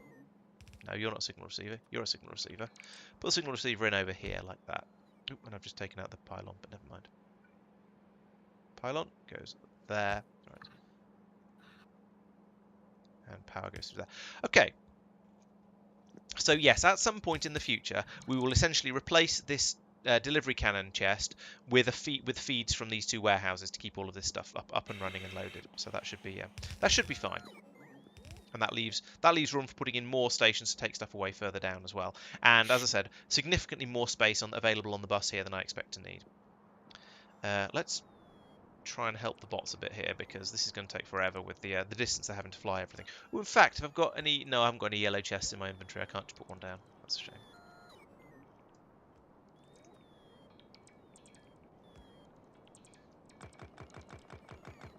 I am helping very gradually. Yes, this was a bit of a mistake. The bots are having to carry the stuff enormous distances away, and then just to bring it, and then in theory they would just bring it back again later. So I'm helping a bit by pulling a load of this stuff up for them.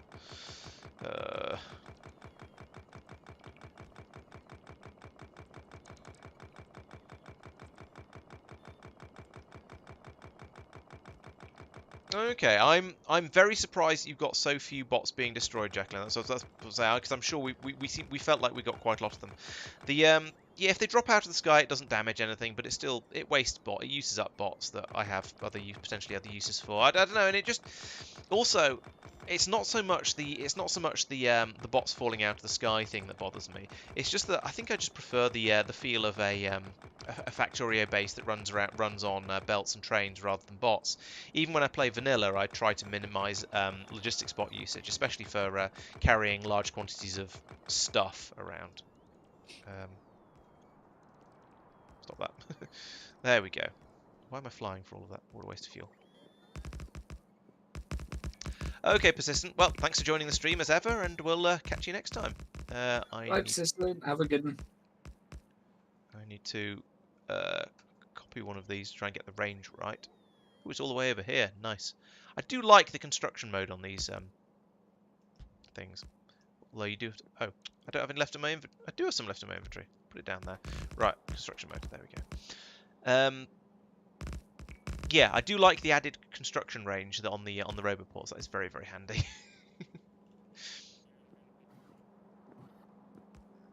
Right, so for my next trick, it is going to be not that.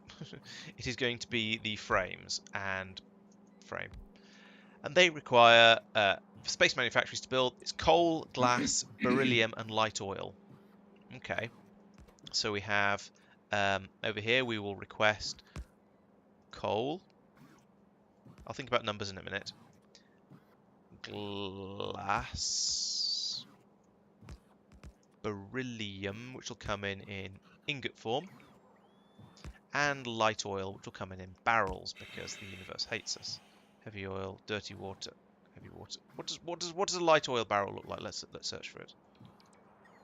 That looks like that. Okay.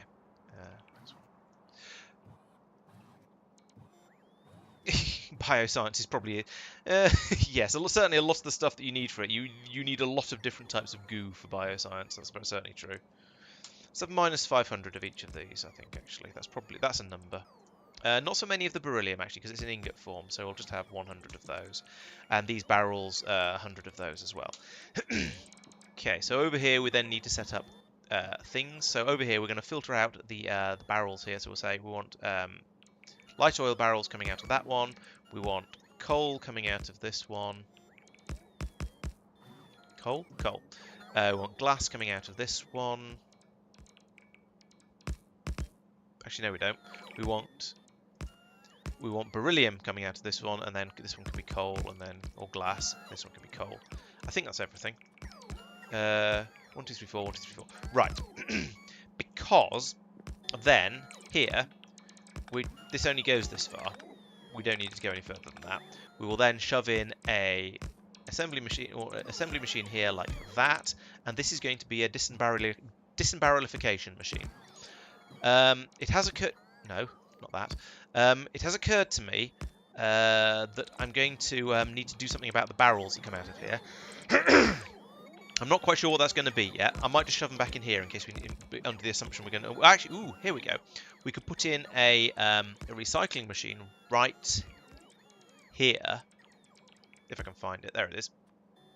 Put a recycling machine in right here, and that can turn the barrels back into steel and shove them into the warehouse, and we can then have an output of steel for when we need it. The other thing I need to do is to tell all of these to output fish, because I don't want any of these to do anything, to output anything yet until they've been told specifically what I want them to have.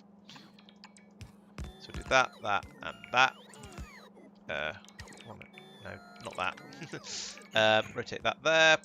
A couple of pieces of pipe, and boosh, we now have a feed of. There we go. Try and find the right place. There we go. And now we have a feed of light oil available. Just as easy as that. We're still waiting for all this to get built up, of course, but that's that's the way things are around here. Okay, good. The next thing to do is going to be the beryllium. Actually, let's make that an underground.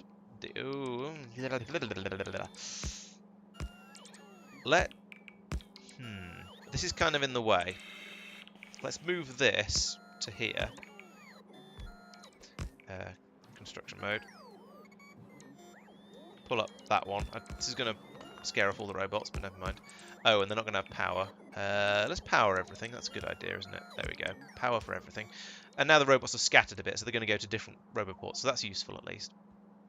I can now charge up, and we'll charge any new robots there. You're in construction mode. Yes, you are. Good. So the next thing I'm going to do is put in a manufactory in the next position, and this is going to. I'm going to try and put in a manufactory in the next position. In fact, let's get rid of that.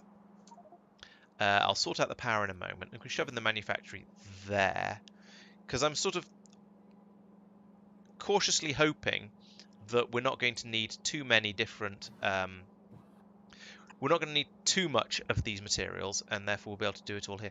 This is foolish actually. Let's future-proof properly. So let's have this come out here like that. I don't feel so bad about not future-proofing this, because once we get trains up and running, we'll have the oil being brought up as a liquid, which is going to be a lot less ridiculous. But for now, we need the oil to be brought up in barrels, and that's kind of horrible, but it's just what we have to work with at the moment. But by the time we get on to needing enormous quantities of it, we'll be bringing it up by trains instead, so it'll be much easier. And then we have a belt come across here like that, and down here, and then we can get rid of this one like that. Yeah, there we go. Let's put that in. So at least the roboport will start working properly. Right.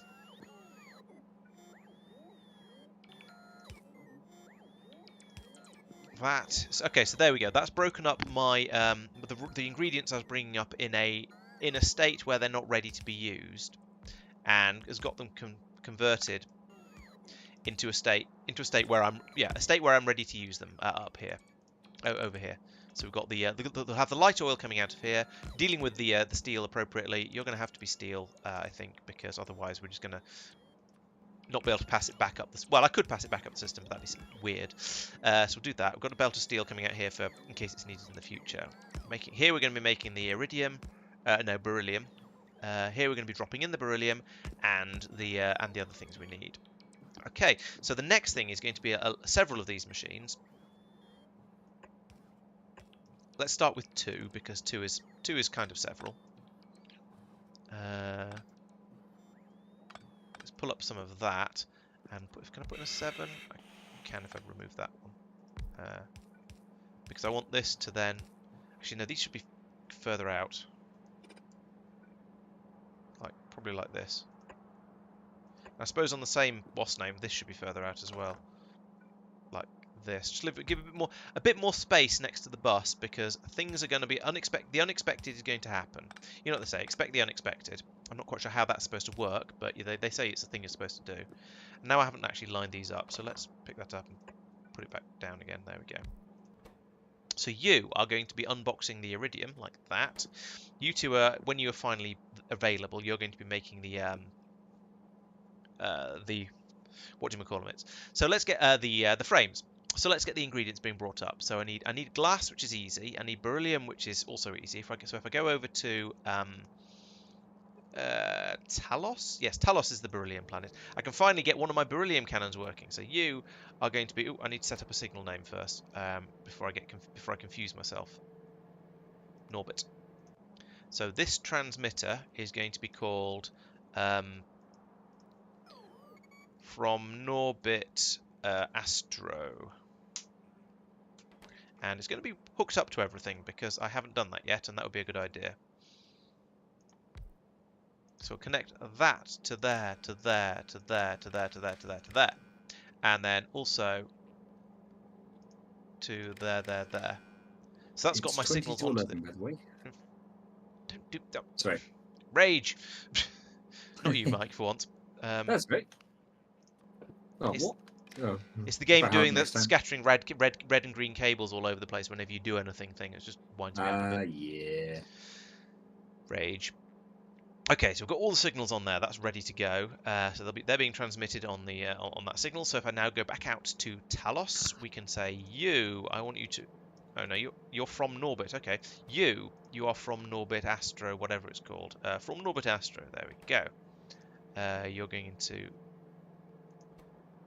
Okay, that's still. Oh, is that not? That's not programmed. So you are doing when beryllium ingots is less than 0, so that's working.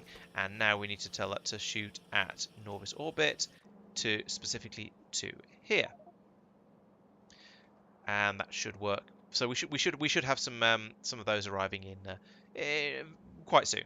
And then they'll run down to here. I've set that up for iridium because I'm a muppet and had iridium on the brain for I don't know why. Let's go for beryllium this time, because that's what I actually want.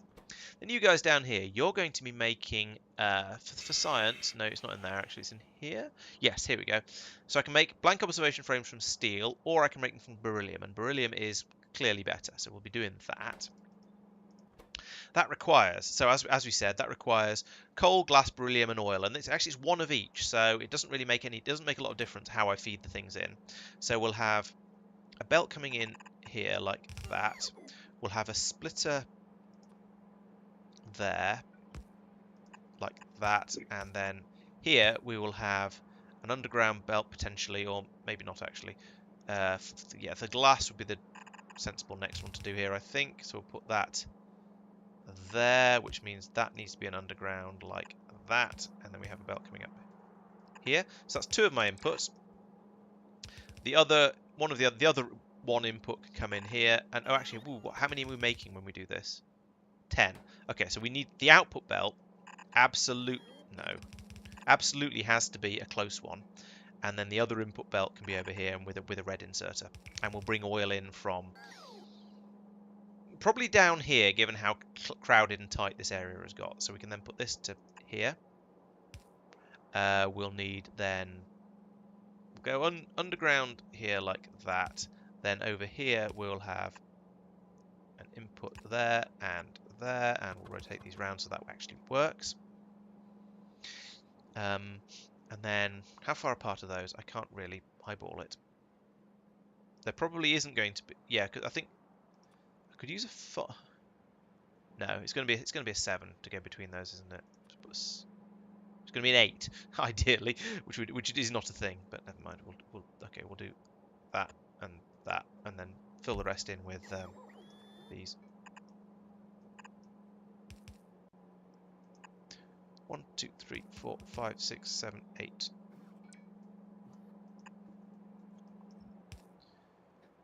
And so we're putting a 7 there. I have a core seam on the edge of a holmanite patch. As in, part of the holmanite patch is covering the core seam. You'll have to use one of the drills that can pull up stuff from a reasonable distance around itself. Well. I'm saying wop wop. I think it's fairly minor as irritants go. Oh yeah. And I'm basically going to decide, I don't really care. And ignore the war patch. For now, at least. Okay, so this is going to be stuff that's needed Fair. locally. So I'm going to, yeah, what am I going to I'm going to bring this out here and start a new section of bus with that. Because we're going to need massive. These are going to come through in massive quantity. They're going to be used by systems. It almost mean lots and lots and lots of telescopes down here. And I think I'm probably potentially. Oh, I was saying I was going to potentially want extra scopes, wasn't I? So actually, let's move Let's move me over here. So actually, I get to be the one who picks all this stuff up, and move this a bit further out. And in fact, let's put down some more of this first, like that. And let's say pick all of that up and put it down again. Let's just move one machine out. Actually, that kind of works. There we go. Because my suspicion. Ooh, and let's in that case, given that thought as well, let's put in a bit more space over on this side. Actually, no, I could run another belt out here without any difficulty. Outside the pipe, that's probably going to be fine. Can I get 15 in that gap? I can, and then some. There we go.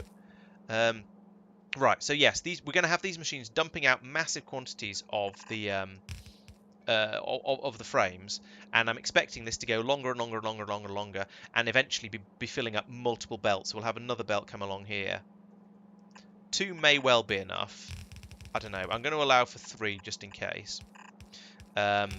Potentially because I know we're going to get through a lot of the frames, and I don't want to run out basically. More of a problem actually might be the inputs. Come to think of it, let's have a quick think about that. So if we're making the blank frames, oh no, it's only one of each of those to make 10. So we're actually going to be absolutely fine with the input belts. It might be it's possibly the input pipe that might struggle. We'll see how that goes. Okay, so that's set up. I don't know why. Oh, I probably didn't turn the delivery cannon on. That's the usual reason why these things don't fire, isn't it? Oh no, it is turned. That's the novice one. This one. You. Huh? What's this one then? Oh, that's novice. That's basic Norbit. This is the okay. So this is the one I just set up and didn't turn on.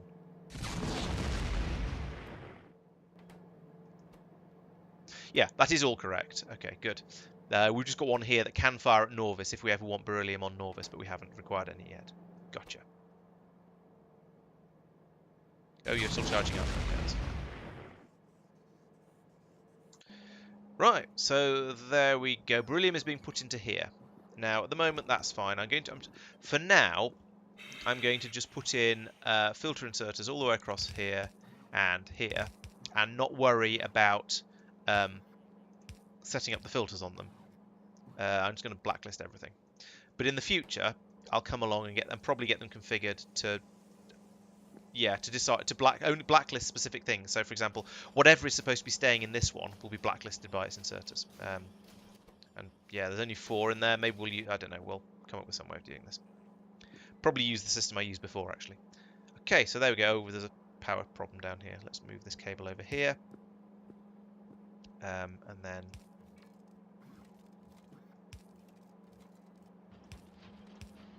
Coming up on 10 to 11. Thank you.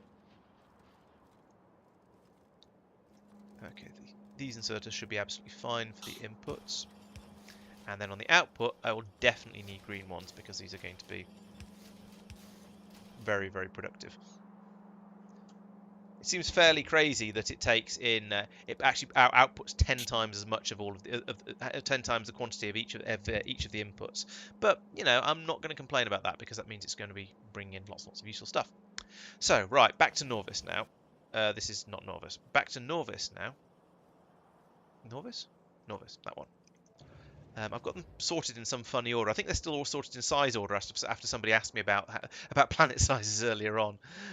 So over here, we're going to put in another label, which is going to say Norbit Astro. like this. There we go. Energy sciences and knockoff monster drinks. Yeah, sounds about right. Chat is pointing out that you could close off the core seam that was in your way with a grenade. Is it a grenade or is it a cliff explosive? Either way, you could close it off, but you probably don't want to. I don't think you really care enough about it. I care more about the core seam than exactly. the, Yes. From the Norbit mine. Astro. There we go. Set that one up there. I specifically wanted glass, which is not a thing. Oh, and coal, which is also not a thing here. Maybe we won't be pulling anything out of this particular one for now. Right, let's play. Where else has Marc been setting up delivery cannon systems? So we've got water down there, which I don't care about. I don't think we're going to have coal, because why would we? Who cares about coal? But I wouldn't be surprised if... Oh, glass, of course, is being shipped from all of the other planets where they're using up sand. Oh, do I want to go in and set them to fire glass at Norbit, or do I just want to go in and pull the glass directly, pull the glass from Norvis itself? Now, the advantage of pulling it from all the other planets is it reduces the double handling. The advantage of I am currently, in theory, sending it to Norbit. glass. I've sent 230 from Dracket. Okay, that's interesting. So I can move which thing that's pointing at if you want. Yeah, the question is how reliable a supply is it? But it's actually no. The thing is, it's the reason we throw it all at Norvis is because Norvis basically has a completely always wants it and doesn't really care how much is sent. Because it can... I'm also sending it to Norvis, but I can prioritize.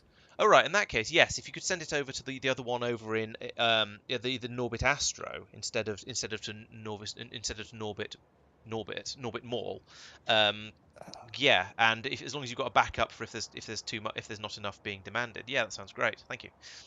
I might do the same from Taishakuten as well, because that's just sending glass to Norvis. If I've got enough guns out there, let's have a look. Because from Agnea, it's trying to send all of the sand to Thingamaplace. Do I have another receiver to to Njord as sand? But is there one of those? And is there one of those? Oh. Let's find out. Where am I? Taishakuten.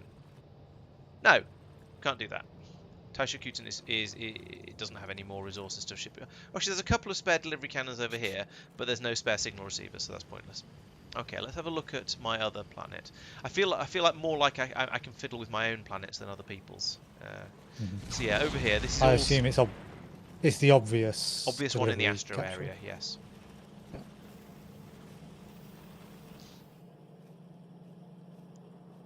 Yeah. Right, Levin. Incoming. Okay, Levin. Thanks. Catch you later. I have now prioritized that above Norvis as well. Great, thank you. Yeah, cannon. There are lots and lots of different ways to set up cannon banks. I feel for somewhere like this where there's lots of inputs and going to different places, it's nice to just have a row of cannons with the signal receivers below them, and then you can just shove a whole load of capsules up the middle. Sorry, Mike, you were saying something. I say I'm gonna head off in 10 minutes or so, I think. Okay. I feel like whatever you do for the cannon banks, they always end up a bit too crowded because of the different sizes. Yes, the signal receivers are so much bigger than the cannon, so either you end up with them spread out a bit, or you end up with the signal receivers crammed in, and it feels awful. Right, so this one. Can I put in another signal receiver? I mean, probably. Where am I? Agnea. Agnea seems to be happy. Okay, good. Yes, here it comes. Awesome. So, I need to come in here. I need to wire that to there instead of there. Then I need to run this to here. Will it reach? It will not reach, so I need to put in another pylon somewhere in the way. Yay. I could have used this one, I suppose, but I liked it. Yeah, I wouldn't have been able to read what's on this one. What's this? This is from Njord. Okay, so put that there. Now I can put in the cable from there to there to there. Set this one up to be from.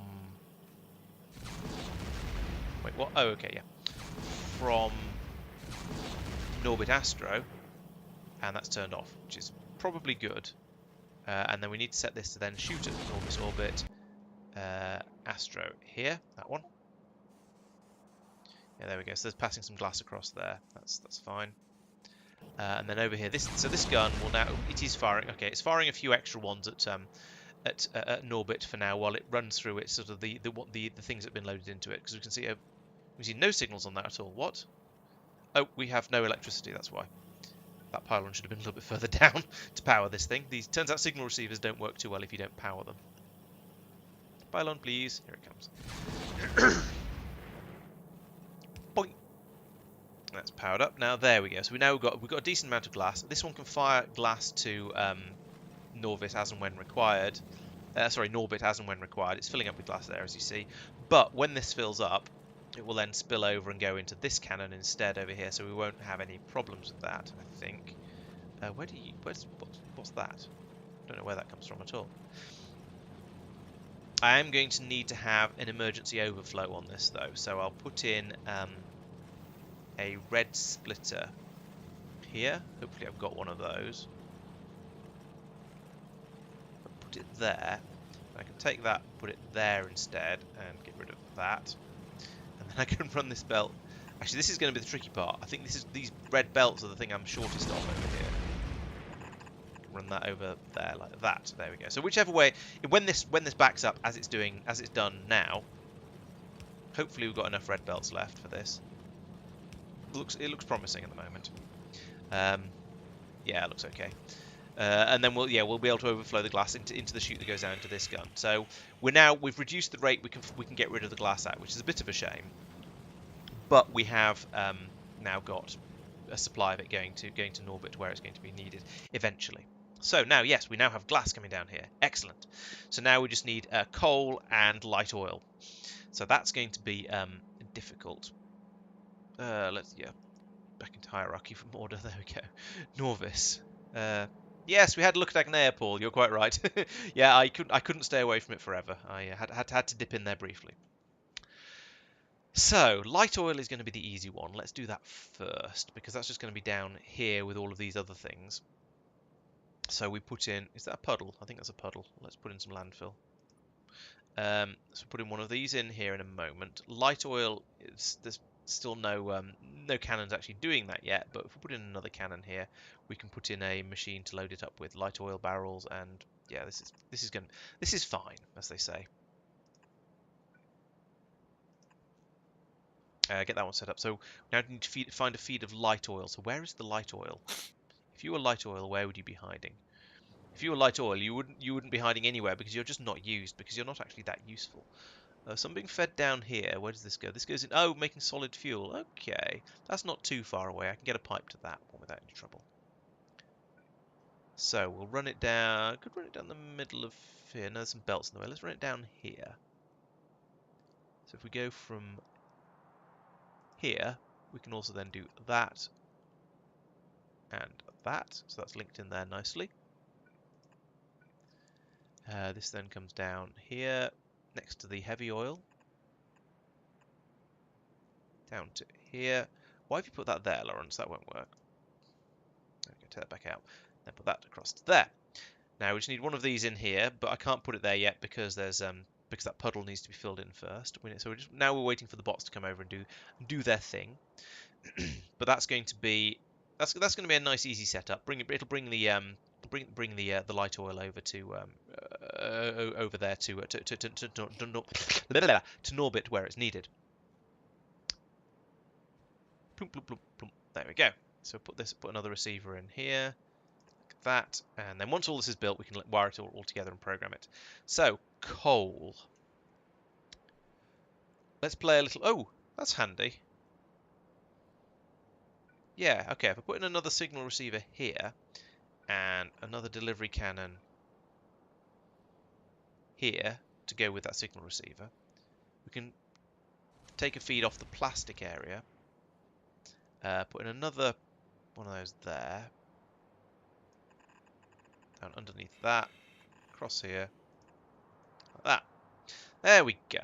Right, that was easier than I feared. It turns out I've managed to find somewhere where Marc was already supplying large quantities of coal and happened to have delivery cannons reasonably close by. So that's easier than expected. Now, what are these doing? These are balancing, presumably. Yes, they're... Yeah, okay. I don't care about balance off going off this way, I don't think. Oh, yes. Maybe I do. Let's tag it anyway, because that seems like a good idea. At least once everything's been built. Train has shown up. Sure, that's nice. Good. So how are we doing over here? We've got a lot of this built. So you are going to be barreling up the light oil. That's that one. That one. There we go. And that hasn't been built yet, but still the basics are there. You are going to be making light oil delivery cannons. You are going to be putting those in there, and we're going to need to reprogram you pretty sharpish before you accidentally start sending things off before we want you to. Let's put a pylon in here anyway, so we can link that up. Oh, and I haven't turned this on yet, so that's okay. But it's going to be it's going to be shooting at Norvis orbit to here. Good. And go back here. Right, that's nearly there. So we need to wait for this to finish getting all getting built, and then we can get this set up and working. But this is now virtually there. We've started making the barrels. The barrels have been fed in here. We've got 21 of them.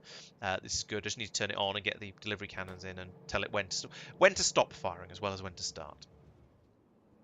It feels a little bit odd that I've got so many signal receivers for one signal transmitter. I feel like every single thing is coming from a completely different place. But yeah, never mind. Right, if I put that there, it'll power everything and I can pass a signal through it as well.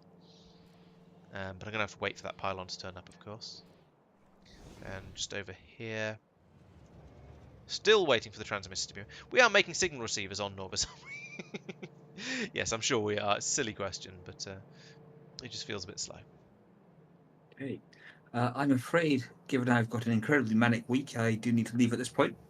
Okay, Mike. Well, I think I'm thinking probably fairly similar. I reckon once I've got this system up and running, once we're making the what's name frames, I think that's probably going to be a good place for me to stop as well, because I feel like going to reaching a good point. So I'll probably be playing till 2 o'clock in the morning. But I was going to say I have a target. No worries. I'm going to dip out either way. Thanks for the game, guys. Bye, chat. Thank you. Take care. Remember, Mike is the best. And yeah, catch you guys later. Do you mind if I take a quick save of the thing so I can poke around between streams? No, go for it. It'll probably not lag us out too much. Thank you. No, it's pronounced pest, madman. We've gone over this. What are you carrying? Cheers, guys. Take care. Have a good one. Okay. Yeah. Bye. What are you carrying? You're carrying a yellow belt. Why are you carrying a yellow belt? I don't know. I'll probably go on the end of there. I feel like every time I look at the bottom of the screen, there's an alert saying that walls on Bigrid are being eaten. I'm fully aware this is confirmation bias because I only look down there when I see a little red blinking light, because I know that means bad things are happening. But it feels like every time I look at it, that's what's going on. Come on. Oop, there's something. I think that's a pylon. It's less exciting. I just want to get these plugged in and up and working so I can... Yes, it was that pylon. Okay, well I can... actually, at least... Oh, that was the wrong button. I'm glad I learnt about that. These controls down here that allow you to flick back and forth in the satellite view. I don't often remember about them, but when I do, I'm very glad. Yeah, useful. Yeah. Yes. Now, Norbit Astro, there we go. And you are going to load when light oil barrels, that's that one, is less than 0. Right. So, yes, that should now work. I can turn that on. It's going to start firing immediately because it's got some in its inventory already. There we go. Wow, they charge up so much faster on Norvis than they do on other planets.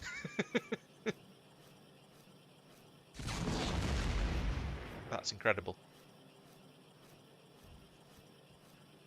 There's so much more, obviously so much more power available over here. Yeah, we've got 2.3 gigawatts of spare power available that the delivery cannons can just slurp up whenever they want it. Whereas on other I planets, thought the additional power didn't really help. well, maybe there's an upper limit, but I think it does help if so I think having huge amounts of power doesn't really make any difference, because there's a maximum rate you can fire it over at, fire the stuff over at. Sorry, there's a maximum. It takes a little while to build a delivery cannon capsule. However, if you're a little bit short of power, not so much that things stop working, but just you don't have an enormous amount, then you start to feel it. Okay. That's where we were at earlier. I may have added to the free power thing. Okay. Yeah. Oh, right. Okay. Yeah. We were somewhat suffering for power. Go. Oh, I thought. Oh, a novice. Yeah. No. Did you complete the iron extension? I believe so, yes. Oh, cool. Yeah. That's going to take even more damage to the FPS. Although now Mike's left, it's gone, but it seems to be relatively happy at 35. Okay, now we have the long wait again while we wait for a bot to bring a pylon all the way over here, because I didn't spot that I needed 2 of them. Okay, so back up here. So we've got the oil is now coming in successfully. Good, as we'd expect. This is not doing anything. This needs to crush the barrels down into steel, and hopefully it'll be able to deal with them reasonably quickly. We shall see how that goes. It's interesting that light oil still has that sort of yellow. It looks yellow on here in the debarreling process. It looks yellow inside the pipes, but the icon for it is this sort of shiny, oil sheeny, greeny, yellowy, purpley, rainbowy colour. It's a little inconsistent. Totally unplayable, as they say. Right. I mean, you know what? I think while I'm waiting for the world to end, no, for the coal to arrive and for me to start making these things, I'm gonna start putting down telescopes, because I might as well. I'm also going to put down a railway station that's going to be bringing in the thermofluid, and I shall put in an area for chilling. I probably should have put that in. I don't know where I should put that in. I haven't left room to. Well, no, I haven't left room to put in a station up here, really. I could put it in here and have the chilling happening in this area, but I just know I'm not going to have enough space for it, and it's going to get in the way of another station. I could put the chilling in coming out here. I could put in my first. Actually, I could just build up all of the telescopes for the first few levels, and then put the chilling in after the. Yeah, let's do that after the next after all of the stuff that's needed for Astro 1. It feels a bit weird and a bit dumb, and I feel a bit silly for forgetting it, but yeah, never mind. Doesn't really matter. So, telescopes. They're quite small, these. I'm always slightly surprised at how small telescopes are.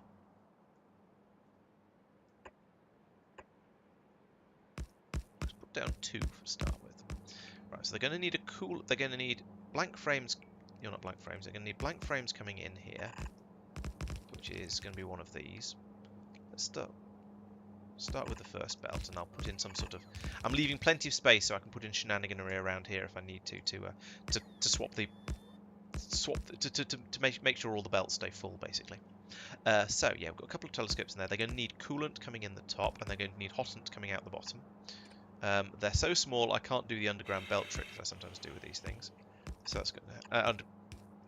No, the underground pipe going along next to them, because there are only 3. If I put a straight piece of pipe here and then down, up, down, there wouldn't be any room for the inserters, so I can't do that. So we'll take those back out again. So this is going to be a job for a 5 pipe, I suspect. Yeah, put a 5 pipe there and there. Then I can put a singles in there like that. I could probably have used 3s as well. I don't know whether that would have been better or worse. Ooh, no, I couldn't have used 7s. That would have been a 3 for each one instead of a 5 and a 1 and a 5. I don't think it matters. I think it makes no difference at all. Then, coming out the other side is going to be stuff. Now, I don't trust this not to be producing scrap and other sort of nonsenses on the output, so I'm going to just sort of not jump the gun too much with this.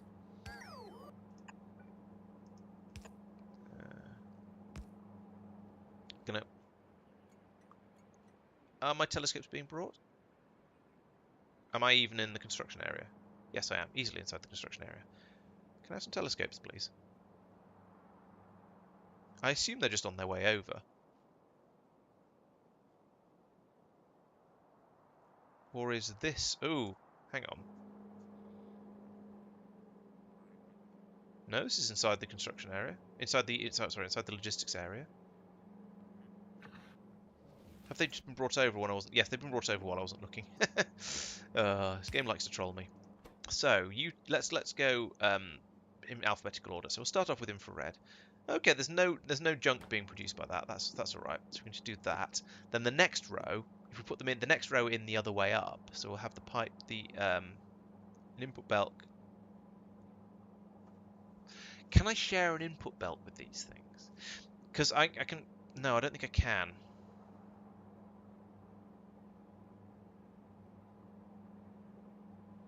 Might be able to do something really weird and funky. Because what we can do, what I'm thinking is, let's just switch this off for now. How much an area do you... Right, okay. So what I'm thinking is if I put telescopes in like this, then could I run a pipe like this? Like this. And then, we need to go there, though. No, because that needs to get some. I feel like there might be a way, because what I'm planning to do is it's something like this. But the question is, and then I could have the belt come along the middle like this somehow, and then feed in there. No, this isn't going to work unless.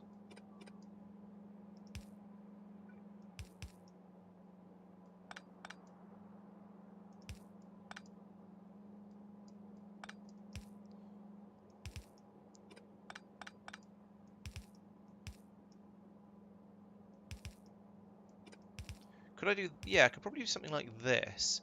And then that leaves spaces all the way along here.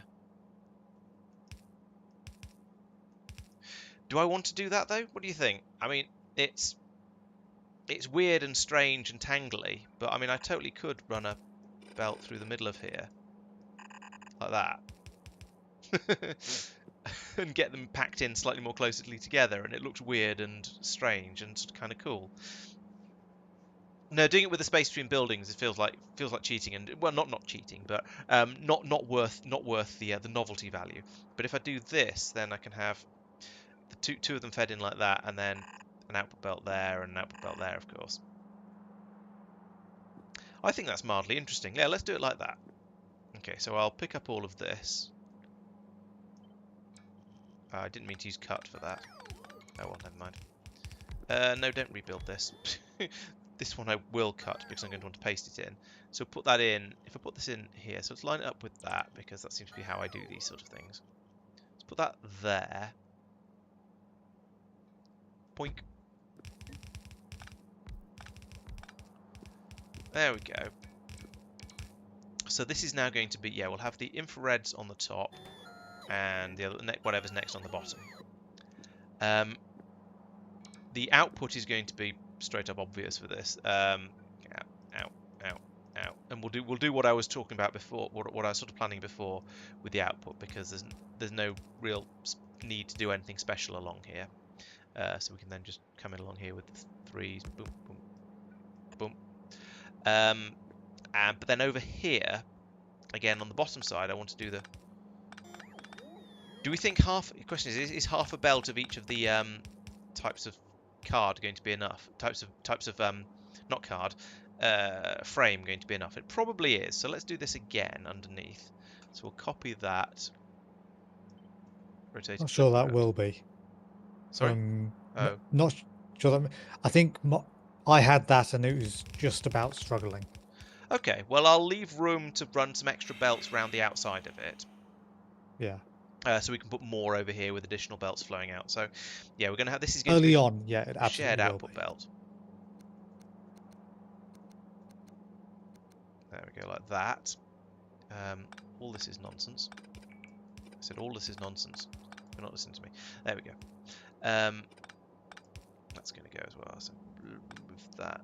Okay, and so then down here we'll have another row of these, and this is an input for the coolant, so along there like that. And then on the other side we just have a straight output belt like that, because no, that's an input belt, straight input belt like that, but it's an output of the thermofluids. I think I've confused myself a little bit here, but never mind.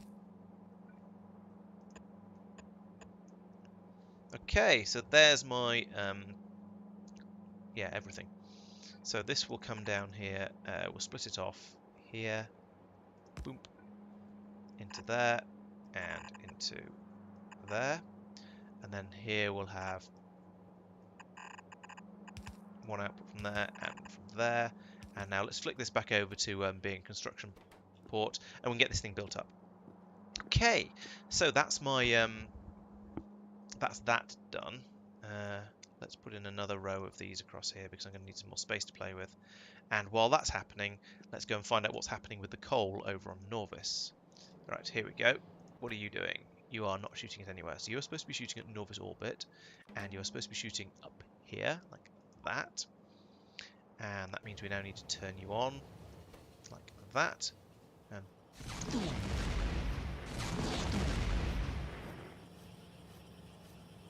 load up again.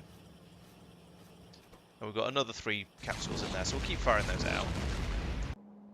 This means we should now have, yes, we've now got coal coming through. Excellent.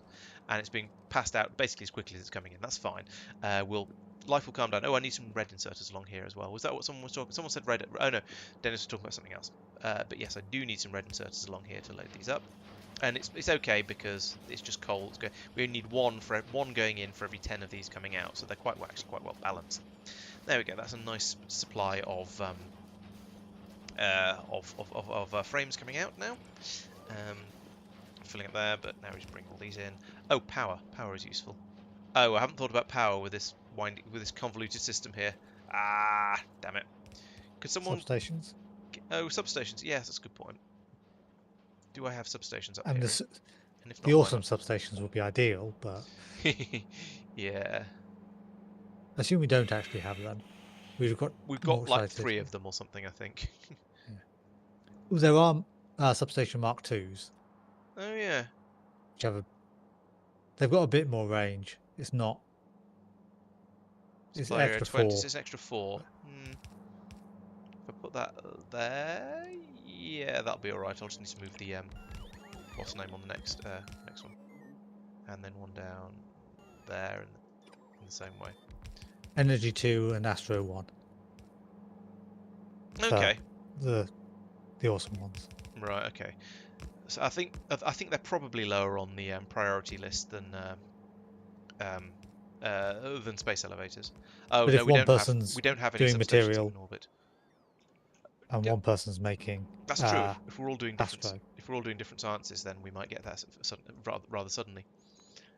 Yeah, for some reason I have a blind spot around substations. For some reason, I always forget they're a thing. I use the big ones in space exploration. The substation, whether they're called pylon substations. The cover everything one. The cover everything. The absolutely enormous ones. Yeah, they're great. But for some reason, I just have a complete these ones. I just have a complete blind spot about normal substations. So yeah, this would have been much easier if I just put in substations every so often. But I generally don't use them either. I don't know why not either. They just have this mental blind spot, and it's quite silly. Oh, I need to put in all of the I've got the exerters up there. I need inserters down here. Like that. Okay. Oh, I can program these now. So that's infrared, and then visible, and UV. Why aren't the infrared ones, red? They're infrared, so you can't actually see the red. Oh, because radio wave is even more further in that direction, and microwave as well, slightly further in that direction. So they actually they probably are in the right order. But yeah, they're Yeah, there's more. There's ones that are even redder than infrared, like radio waves. But it means visible is green, which is right, right slap bang in the middle of the visual WASP name, so that makes sense. Right, I'm now going to do the how long is it going to be until I get a rocket game, because I've just asked for some substations, so I'd like them. And it is 20 past 2/3 thinking full. about stopping. Yeah, agreed. I think I've got to the point now. I've finished building all the stuff I wanted. The coal is coming through quite nicely, and yeah, we've got the frames coming out now. We just haven't got these work running because they're not powered. Let's actually, you know what I'll do quickly is I'll power up the first one in each row just by running some pylons down here like this.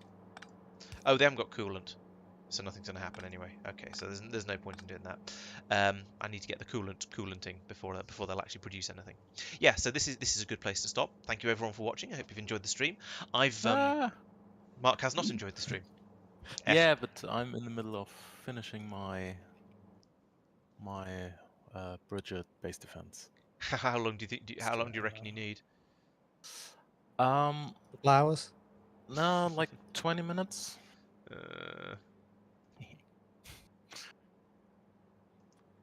I mean, we can stop. I mean, nothing's gonna happen.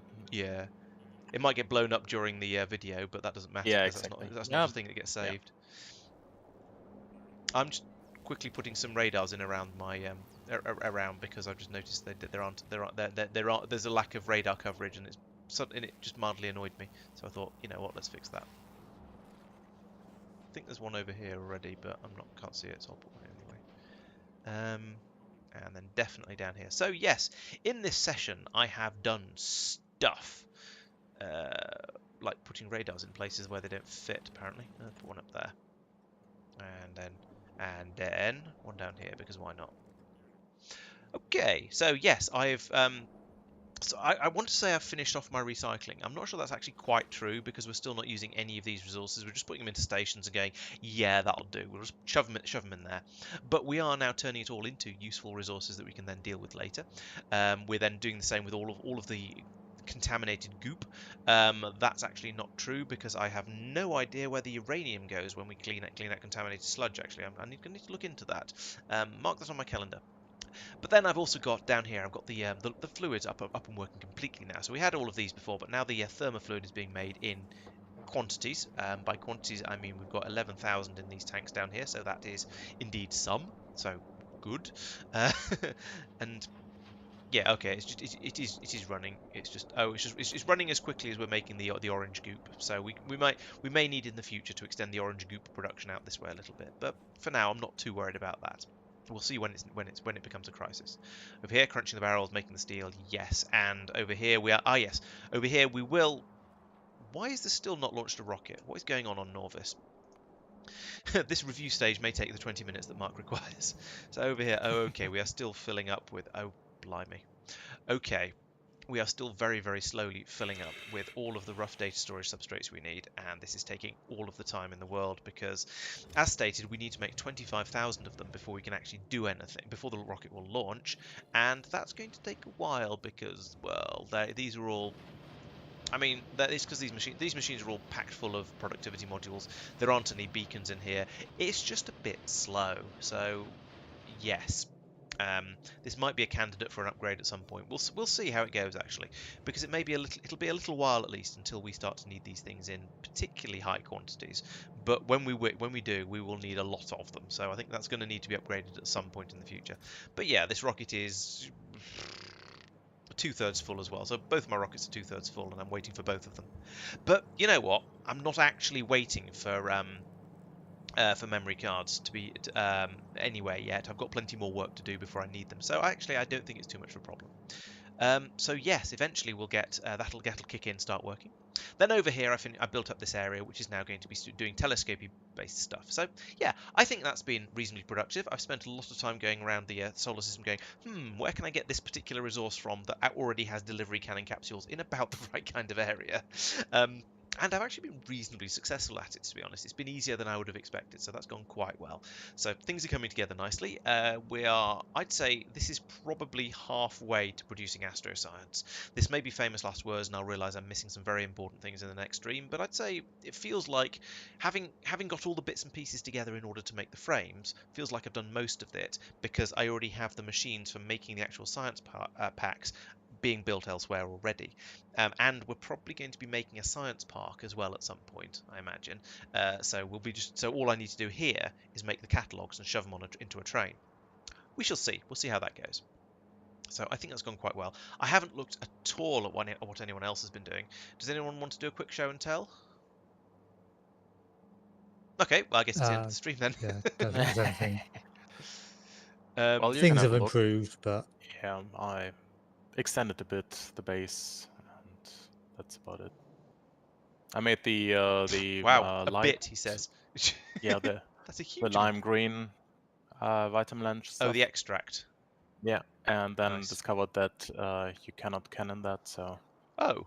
I prepared a rocket for that. Oh, right. Okay. Oops. I thought you could. Otherwise, Yeah, I I thought as well. wouldn't have suggested making it quite so strongly. Okay. Yes. Oops. I've discovered that I'm producing vanilla core fragments faster than the capsule maker can process them. Oh, you've turned it off as well. Okay. Over here. Oh, right. Okay. Yes, because Mark did have a number written by it, didn't he? But that has always been theoretical until now. Gosh. So you're... I can't even find your capsule maker. Do you need all the capsules that are coming out of it?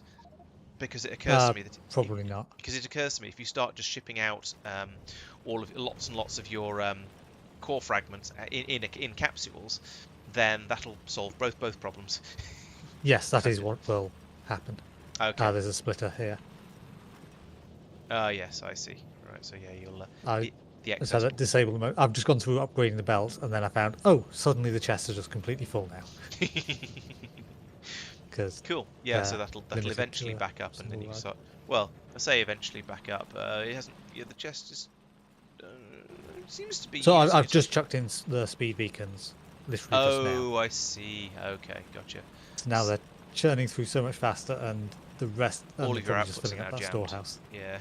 Yeah, I mean it is balanced, so adding speed modules won't speed it up.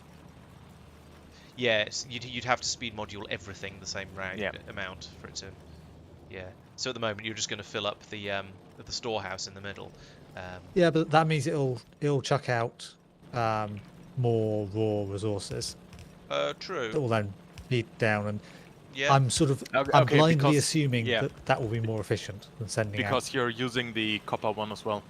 You remove the. Yes, I removed the limit on that. Yeah. Okay. Okay. Yeah. Because I need copper for holmium processing. Yeah. That makes and the stone as well. Actually, is going to be useful for you as well. Yeah. So yeah. I just completely removed the pulverizer, and I've left the furnaces in actually. They just tend not to do anything. I see them. Okay. Yeah. So you look like you're currently jamming on copper. That's jamming up the whole system. Yeah. Oh, that one's not got speed modules in. Okay. Cool. That's. Yep. By the way, Laurence, I removed. So I let my system run dry. So if you want to show the. Oh, okay. Cool. So process starting up.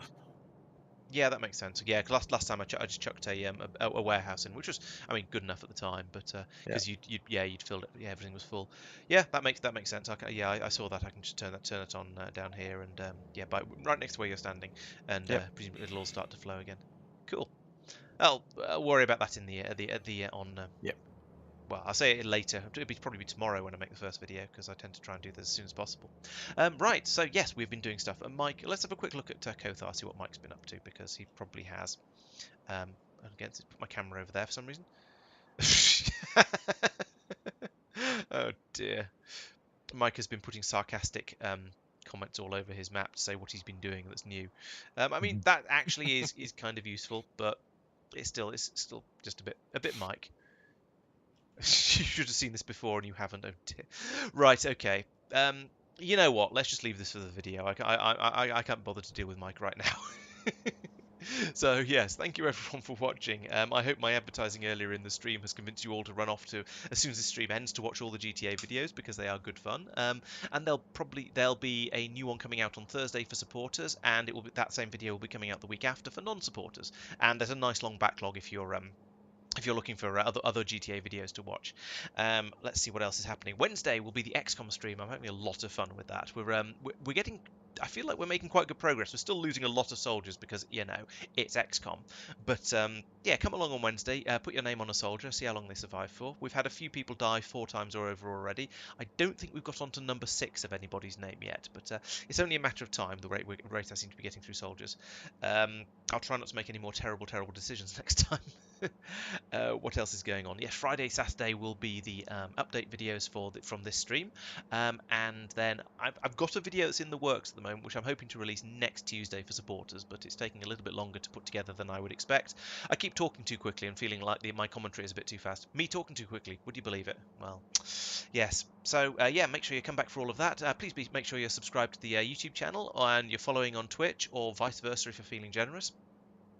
If you want to drop in a donation, there is a Ko-Fi link probably somewhere in the video description, probably on the channel, all those sort of places. And also please check out the channel sponsor, that's treefoil.be. They will host a Factorio or Minecraft or various other games servers for you. And if you use the code LaurencePlays on checkout, you'll get 20% off your first month. And they're pretty cheap anyway, so that's even better that way. So, as ever, thank you very much for watching, and I'll see you next time. Bye-bye.